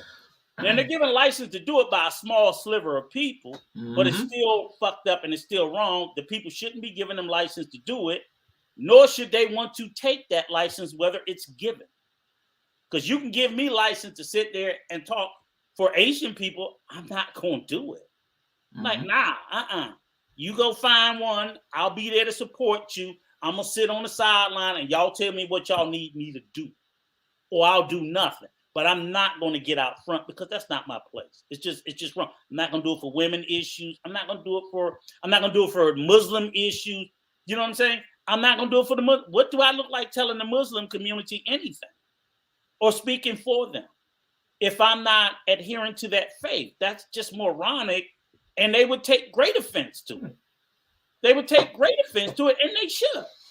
Why do we in Black History Month can't wake up? It goes back to the whole Martin Luther King with the grill thing. It's like, it ain't enough that we make fun of ourselves, but damn, we got to allow other people to do it. So, I mean, I just wanted to get your thoughts on that. I mean, that's my rage. Am I off the reservation with I mean, that's a conversation we do need to have. Like, I have excuse me, if you listen to me for any period of time, I'm both-sided. I'm balanced, or whatever you want to call it. So I understand. I'm listening. Go ahead. Well, I understand. Got you. I understand that we need to find a way to have a culture and a code that we can project and protect. So that is one side of what I understand. We need a code and culture. I know I love the way she's trying to institute through the 42 principles of Ma'at. We're trying to institute a code and culture for our community. Beautiful. We need that. We need to project the culture and the code, and we need to protect it. But on the opposite side, I understand that right now we don't have a code or culture. So what are we protecting? We're protecting our feelings. And I don't really want to get into protecting our feelings or protecting something that we really don't even possess. We're protecting our ethnic image. We're at the bottom and everybody thinks less of us. So I really don't understand exactly what we are trying to gatekeep. I don't think it's a good use of our energy. I think a good use of our energy right now would be more on developing a code and a culture. And I know we have We have the scattered remnants, the scattered pieces of a culture and a code, and we can't connect the dots. For some reason, as a people, we struggle to connect the various pieces. I have an idea to try to pull some things together, but I'm not. What another thing we don't understand is that we have different types of people. See, I'm not a doer. I mean, you look at me, I'm not very, I'm not an active person. I'm not very disciplined. But there are active, disciplined people who don't have my ideas. We need to connect so that we can build better. Because the people who are active and do things, they don't do a lot of times very good things because they don't have good ideas. And the people like me that have good ideas, they die with us because we're not active and disciplined. So I think we need to be better connectors. I don't know if that's a cultural struggle or a byproduct of the legacy of racism and slavery and all that weird stuff. I mean, because that's too abstract to really pull and pinpoint exactly where the breakdown is. Mm-hmm. But I know for a fact we have a problem networking. We have a problem trusting each other. And until we have an established code and culture, there's really nothing to protect other than our feelings, our ego. But I did want to ask you specifically because our girl on the block with Jen. Now, this is on the block with Jen, Gin. That should be a segment. On the block with Gin. Salute. Yeah, we might have to do that. On the block, hold up. Around the block. Yeah. Around the block. Hold up. Put a nicer spin on it. Mm-hmm. You're getting in your petty energy. Wait. Aren't you? You said what? You're getting in your petty energy, aren't you? Just a little bit. Look. I changed it to read that real quick. Mm-hmm. Around the block with Jen. Yes, sir. No, that's not a block. Oh, around the block with Jen. Excellent. Even better. Even better. But real quick, because she did a stream, and she talked about ASAP Rocky and Rihanna, and our women. The way women pick. Really I'm like, surprised. Shocking. But my thing is, but here's my point. You have a Afro Latina, like you said. You talk about people Afro Latina. So she says she's not. Whatever she said she is. She wasn't. She publicly stated several times that she was not. Okay. And it's public, not my words from her mouth. She's publicly stated it several times. She's not. Now she will jump in and out based on the audience, based on whatever bullshit she want to get away with. But that's a fact. Those are not my words. That's not my position. To me, hell no, she's not. No doubt about it. But I didn't put that on her. That's what she said. So let me just leave that there. Go ahead. Okay. So couched it. I'm not correcting you. I just don't want you to put out misinformation. Yeah, you're putting context on it, which is fine. Because I honestly, I thought I heard her say she was Afro Latina because I thought I heard. Anyway, it doesn't matter what I thought. Maybe on Tuesdays and then Wednesdays she's not. I bullshit you not. There are those who will jump in and out of their blackness on convenience. Yes, that Omowale Afrika just talked about it. Like even immigrants will jump in and out of blackness when it's convenient. Black people passing is a thing where black people, if they look white, they can. But my ass and your ass ain't passing, so we don't get to do that. We don't have that privilege. We don't have that privilege. Okay. So So this goes into the policing thing. Mm-hmm. Why? And it goes back to our feelings. We're bothered by the fact that other people have privileges that we don't. But life, nobody promised us equal privileges across all spectrums. So in my mind, it's better to accept that we don't have equal privileges and we don't have the ability to police outsiders talking on black things. But I do want to, what about if they're right? Like, what about if they're right? What if Jen and everybody else is talking? What if they're right? What if they're telling the absolute truth? What if they're correct on every single fact that they spew? Does it matter? Like, so are we protecting our feelings? Are we protecting our facts? Like, what are we actually looking to protect? The first thing I would go to is, why can't we protect our feelings if everybody else can protect theirs? So we do need to start at the same place. Because again, all these other communities I speak of, what are they protecting? Because we are not allowed. So we don't police who get to speak about us, but everybody else get to police who speaks about them. Even and they don't have political power. if we sit there, now here's the thing. People always say that we're at the bottom for everything in America. We're not at the bottom. There's one other race that's below us. I agree with that. And who is it? Yeah, it's the Native Americans. You don't even hear about them. No, but we are not, nobody better not get caught talking out the side. So again, if their image and their culture and their beliefs can be respected, and it's not being protected, it's being respected, then why can't ours? You can't tell me they got the highest, alcoholism rates, high levels of suicide, high levels of poverty. I'm not going on a reservation talking that shit. Are you crazy? Because I don't have the context or the nuance. That's the problem, So, I can't speak to the stereotype. I need to speak to what I know, and not being of that community is disrespectful. High levels of alcoholism in the Latino community. High level. Single motherhood. But as a Black man, I don't get to speak to that. I have to respect that community because there are a number of high levels of domestic violence in those communities, especially first generation when they come from their native country. I don't get to speak to that. It's not my community. So if give me 1 second. All right, Sean, hang on. Yeah, go ahead. While you're doing that, I will talk because I need to preface what I said.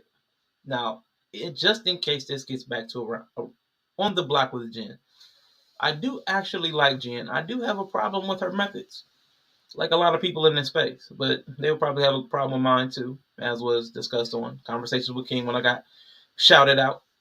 Shout out to King. But I mean, our methods, we do need to think about our methods more so than our messages.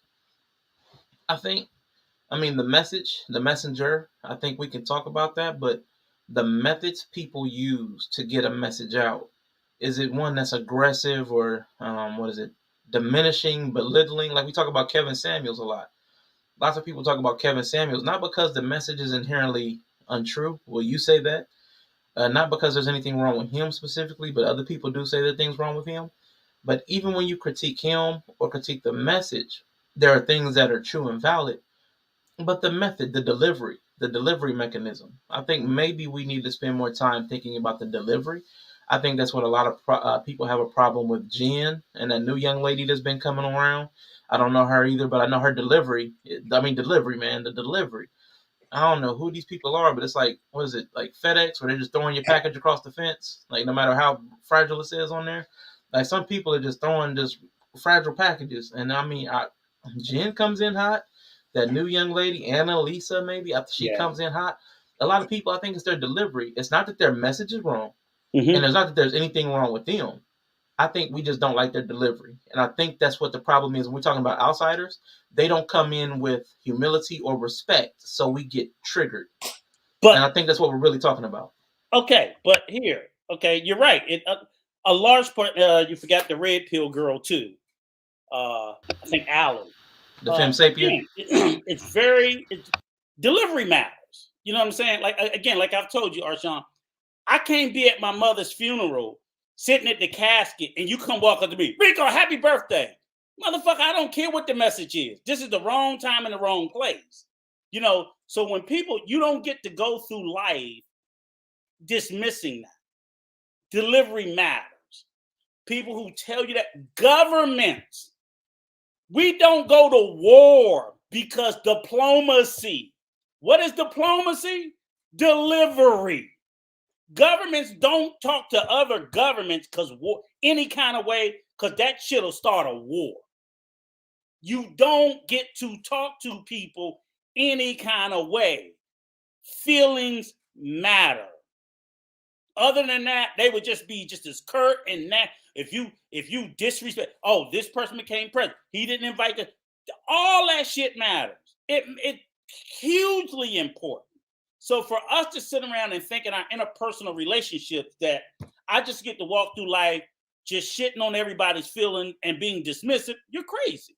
And everybody should just accept that. That's just nuts. That concept is nuts. Do I think that they're all right? No, I think they're right about some things. But again, I can be right about a lot of things. And again, we still have to hope that the concept here is everybody's not cross-talking about others' communities. And my thing is, if they're so readily able to speak about the Black community, why are they not so readily able to speak about the ills of other communities? We cannot pretend as if only negative aspects of it occur within our community. As I told you, Black people, we're not at the bottom. There's a community below us statistically in almost everything. They're not speaking about them. The people that are above us, there are communities that's barely above us. And a lot of times when you start to look at the ranking of communities, a lot of that sometimes has to do with the size of the community. It's not always just the color of a community. So people will say, oftentimes I hear people say about specific Asian American communities and how successful they are and how they're much more successful than even white men. And that's statistically true. That is a fact true. The Asian American community is factually better off than white people. What they don't take into consideration is the size of it. It's infinitely smaller than almost every other community in this country. Compared to white people, compared to Black people, compared to Latino people, the Asian community is much smaller.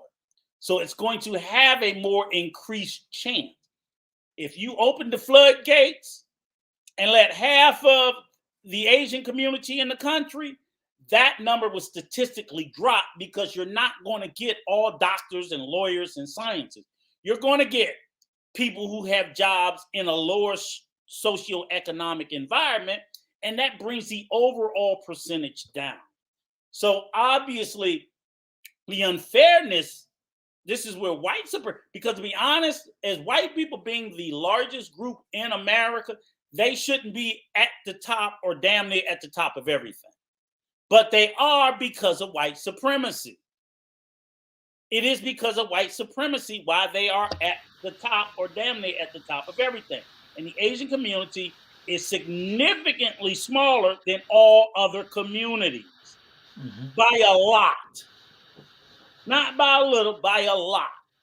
So if you got a much smaller sample size, yes, if I got 10 Asians in here and 9 of them are doctors, then you're going to say 90% of them are fucking successful. It's 10 fucking people. That's why even among Black people, if you notice, they always say about Nigerians. See, they go to a country specific. Fuck the other 53 countries on the continent. Right. They're only going to say that one. Okay, now put that Nigerian with the totality of the continent. See what it does. That number's going to drop. That percentage is going to drop. But they want to take the whole of the Black community and put them against Nigerians. Yes. And I know that they're wildly successful. I applaud them. I'm happy. But you don't do that for anybody else. You don't take the totality of the Hispanic community and say only against Spaniards, you know, or some shit like that. So that's the problem with outsiders coming in, because not being a part of the community, they're looking inward rather than outward.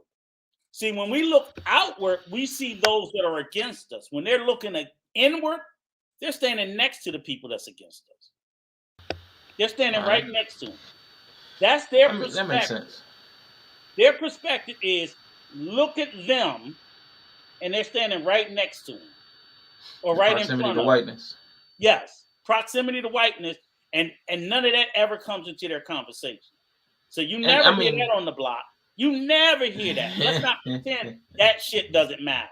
You're not going to hear that from Ali. I have no disrespect against her, but nonetheless, she is not going to take. And the problem with privilege is this.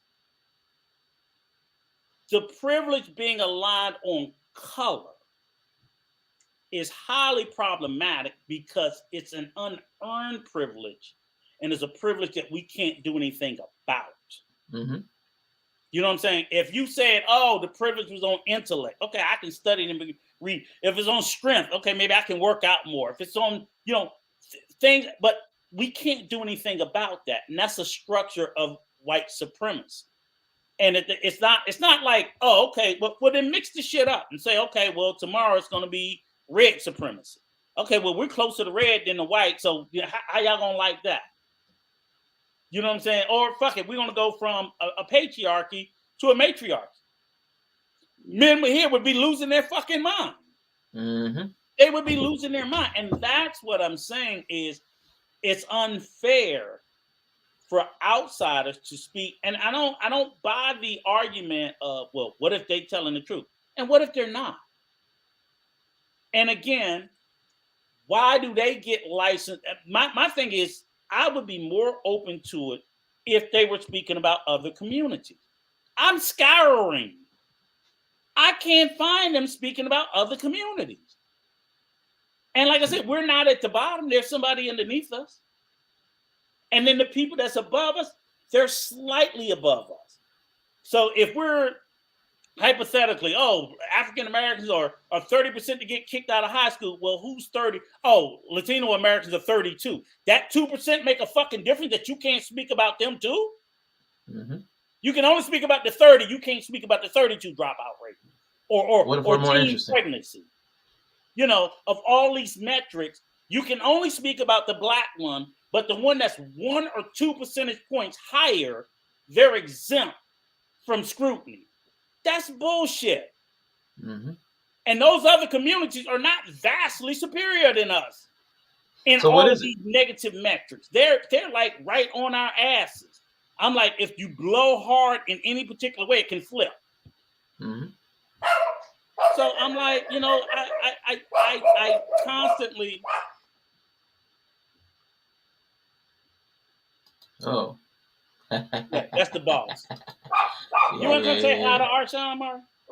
You want to say hi to my friend? Come here. Come here. So nobody think that I'm see her. See how she brought me pizza though. Yeah, that's good. Yeah. Angry ass. I know. She called y'all the group. Hey, the group. Well, the group?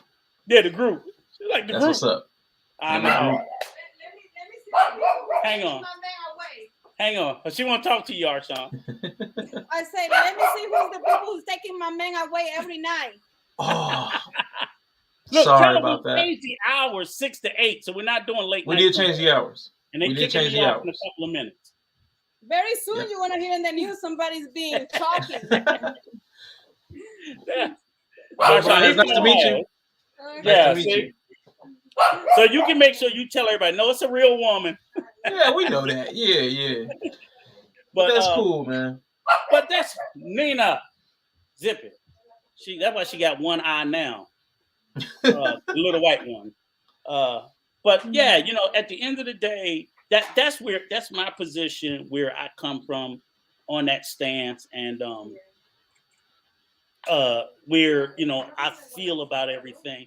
And again, like I said, if we're going to open up the community for outsiders to speak, then, and those who want to give them the license, so people run around here giving a nigga pass, right? Yeah. And I'm like, okay, you gave them a nigga pass. I'm pretty sure you're gonna call one of them a wetback or a wop, right? Because they don't want. Can they give you a pass? Can they give you a pass? If you can give them a pass, why can't they give you a pass? To use a slur or derogatory term about their community. So why can't Around the Block give me the B pass? Can I get that pass? Because y'all call each other B word, so I hold on, Rico. But we got to figure out. Okay, so let's figure out why this is. Because so we know we can't. White people have they own pretty much everything, right? So you can't go against white people. White people also have women, so you can't go against women because, you know, white women. You can't go against LGBT because white people. You can't go against Jewish because Jewish and white, they're closely aligned too. Mm-hmm. So that eliminates everybody except for the Native Americans. Now, why can't we go after Native Americans? Why does nobody go after them? Is it because they're unseen and like out of sight, out of mind? I guess. I'm not sure why. I just know they don't. Or is it because they're actually like, maybe is it because they really are at the bottom? So it feels like, so for them, picking on them feels like picking down? We so close to the bottom, it shouldn't make a difference. Again, like I said, the percentage points is not that great.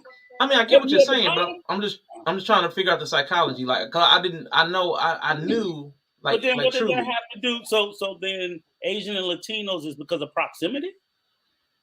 Because Proximity to whiteness. I mean, proximity to whiteness. Because Native Americans refused whiteness. Right. Like, I mean, the ones that are still on like reservations and stuff, they decided to keep their culture. Yes. So maybe, I don't know. I'm just trying to figure out why is it then. And again, that's my whole thought about the conversation. Again, is I can't see why it's so easily, readily available to speak on us, but damn near a felony offense to speak on others.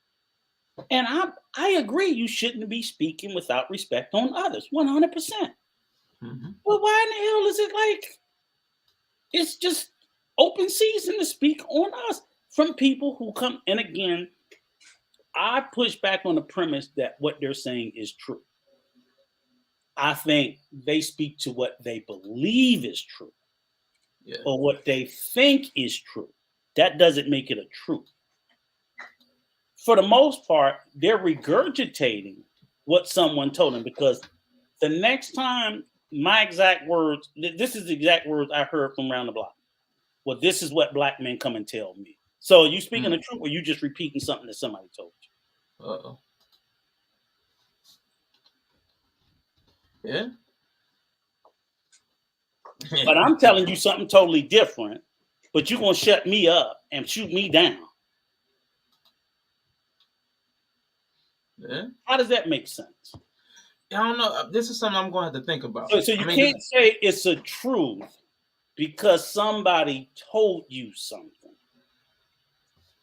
You know what I'm saying? And I'm like, it's testimonies. Or are you speaking from, but then you get testimonies back and forth all day. That's why I don't speak of, there are testimonies, you got Republicans. You got Republicans. Yeah. Matter of fact, Republicans who are very anti-LGBT, but you got the log cabin Republicans. Because these motherfuckers are so concerned. Those are gay people with money. So they want the tax cuts. Right. So they will go against their interests in one breath to go for their interests in another. The vast majority of the rest of them are Democratic because they wanted gay marriage, they wanted protections, they wanted the don't ask, don't tell to be gone, and so on and so forth. So I'm like, you can get evidence from both sides on every issue in every community, in everything. Yeah. In everything. You're going to get a different side on everything. So again, my point is you just can't keep coming back to the space, and I just don't accept it. And I wildly don't get this. Like, why do they have free reign to speak about us? My first point is to all those who allow it, or I'm not even gonna say allow it, you encourage it. You okay it because she cute. I don't give a fuck. Ain't nobody that cute. They're not. I can't speak about them that way. They don't need to speak about me that way. And I mean, the only place I see where it exists is here. I don't see it. It certainly don't happen in my real life. I don't know about yours. Now I get some of the young folk, and I say that's where it's gonna come back and it's gonna bite them in the ass because they out here giving all these N-word passes, and then one time all of a sudden somebody gonna say it to you, and it's gonna have, as y'all say, the hard ER on it. Then you're gonna want to fight. Like, you done gave him 5 years of seeing it with the A, now you mad because they put the ER on it. Really? Mm-hmm. That's what you get for giving it to him in the first place. That's what your ass get. Yeah. I really don't care. Yeah. But, that's you know what I'm saying? All this plays into the psychology of it. And again, I know people that you could tell them they got it and they won't use it. They'd be like, right. Nah, I'm good. I'm good. Not even interested. I ain't interested. Yep. Yeah. I don't like it. I ain't using it. I ain't getting my ass whooped behind it. Whatever. I'm like, you see what I'm saying? Mm-hmm. But that's just common sense. And I always ask myself, why? When people are like, well, why can't I say it? Why do you want to say it? Why can't you keep that in your mouth? Why is it just dripping to come out? Yeah.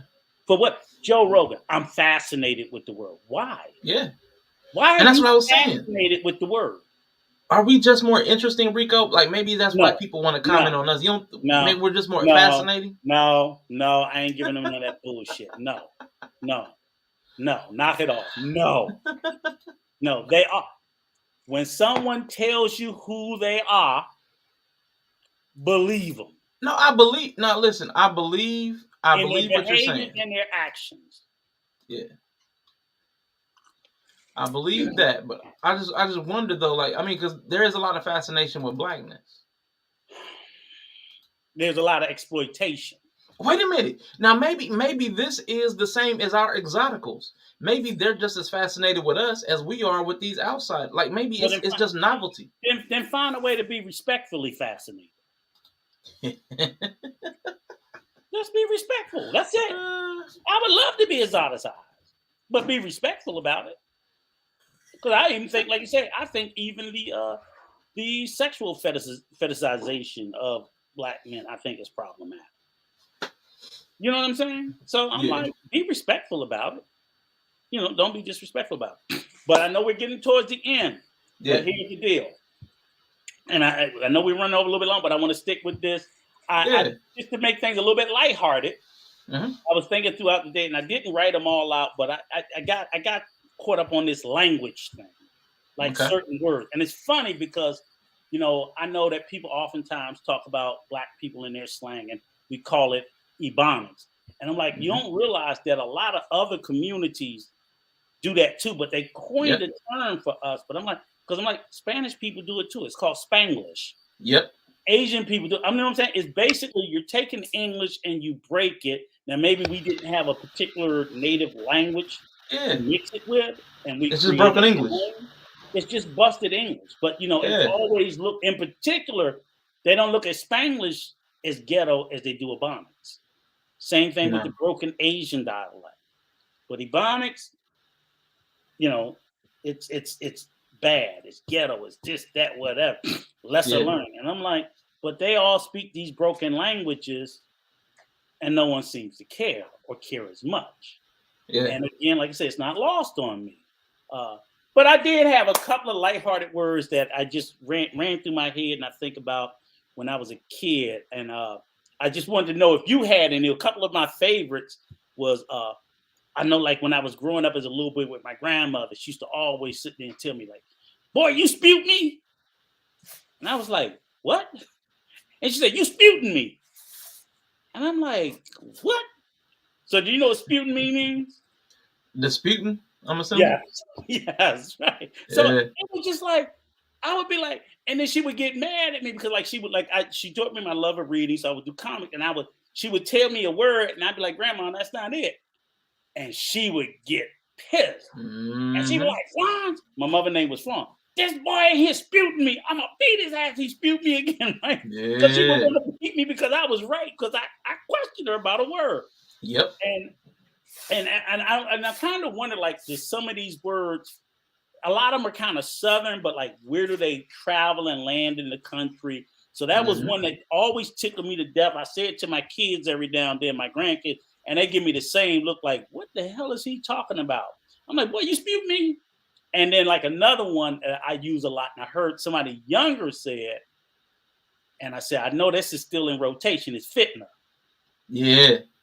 Right? And for the longest time, people like, "What you say?" I say, "Boy, you fitna." And it can be used so many ways. Yeah. And I was like, "What does fitna mean?" It's like, I'm about to do something. Yep. I'm fitting to tear that ass up. Or even I said, it doesn't even have to be always bad. It can be bad or it can be good. Man, we fitting to have a good time.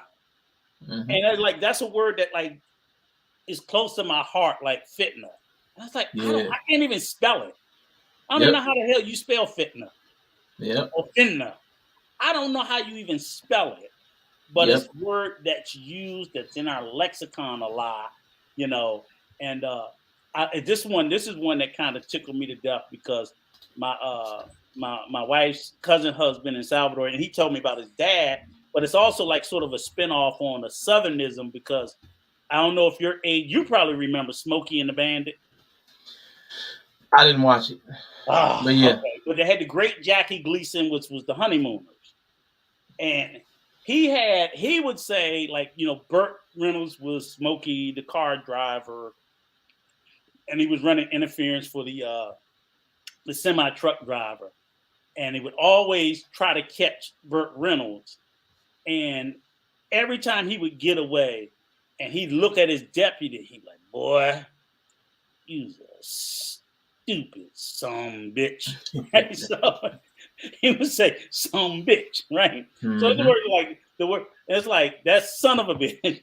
So he would say "son bitch," and then my wife's cousin husband told me, he's like, his stepdad or his dad always say "salala bitch," right? So it's the same thing, right? He'd be like, "He's a stupid salala bitch," right? Or one of the other one, what was the other one? It was "son of a bitch," and we were just laughing because when you hear people take words and you can pick up on it and know what it means, but you hear their pronunciation, it also it's like you can laugh about it and you're not making fun of them, but you actually you can kind of make fun of them, but at the same time, not in a disrespectful way, but it'll enamor you too. Because my wife, I love her to death. She does stuff like that all the time. Me and my daughter, who's very American now, we be like, "What'd she say?" And it always tickles me to death because she be like, "That's the Spanish way," and I'm like, "No, it's not." I'm like, "No, it's not." It's because she'll say 724. I'd be like 24/7. 24. See, you fell for it, didn't you? I was confused. I was wondering what it was. I thought it was something like 420. No, she 724, and I'm like 24/7. That's I think the Europeans format their days like that or something. I don't know. That was 724. Yeah. So if you ever hear me say it, you'd be like, you better know what I'm talking about. Yeah. But it's just, just like, and I was just sitting there thinking about, like, what are there any sort of language colloquialisms that stand out in your mind? It's like, that is kind of an odd thought concept, or actually even funny, something that may even be regional. Because I know language tends to be regional. Yes. And it's just I've always been someone into language a little bit, but the fitna, disputing, some bitch, things like that. And I just thought, like, here we are. I think there's a space for ebonics, even though I think some of the language that the kids are using now, I'm like, I don't know what the hell they're talking about. It's not even just a slang or broken. It's like just like I don't even know how La became cat. Who the hell even came up with that? Yeah, I think again, all this stuff is evolution. Like I like language the same way you do, like etymology and stuff like that. Yeah. Because if I'm not mistaken, like fitna came from finna, but also that all came from fixing too. Like I'm fixing to do something because that was a southern. I'm fixing. I'm fixing. I'm fixing to get ready to and kick your ass. There you go. I was trying to figure out right. I'm fixing to tear your ass up. I'm fixing to. I'm fixing meaning I'm about to do something. Exactly. I'm fixing. Yeah. So they just shrunk it and they just kept throwing away letters, throwing away. I was like, I don't know how it'd be like a sentence, and we don't need that. We don't need that. And all of a sudden it get like here, and it's like, I don't know. That's it. Yeah. So that's funny. I'm gonna have to remember. I'm gonna have to jot that down the next time. Like somebody say, "What does fitting to me?" I'm fixing to do something. Yep. I'm about to do something to your ass. So stay in that place. Don't rub me the wrong way. But it's pretty interesting. And for Black History Month, I think we just need to. I think it's important that as we go along, we lean back into, not lean back into, but we think about our past, we think about our present, and we think about our future. And we think about ourselves as individuals and a collective, and in what way can we move ourselves forward positively and at least leave a positive impression, on a community as a whole. I think today's just been a great beta test. I'm not sure how you think about it. Beta. I love it. Get beta. Just me being. It's been great. I like it. I like it too. Yeah. I think we'll keep her. Yeah, we got a couple of little things around the edges, but overall, I like the overall product. So Yeah, so I'm gonna watch it back and everything before I put up a link. But yeah, I definitely wanna. We'll fine tune and fix as we go. But I think it's a good space where we can for ourselves. And I love knowledge and relationships, but I feel comfortable to. I don't have to worry about any boundaries or crossing any lines with anybody else because they're affiliated with so many people. Right. So then I can say around the blacks with Jen. You know what I'm saying? Without worrying about anybody getting offended. So hit dogs. yeah. But again, shout out to Jen. I do enjoy you. I enjoy your content, but yeah, I do have a problem with some of your methodology. So yeah. No offense, but I know you'll take it if you see it. Nothing I can do. Yeah. And with that, ladies and gentlemen, thank you for our first drop for the Rico and Arshawn Rush Hour Happy Hour.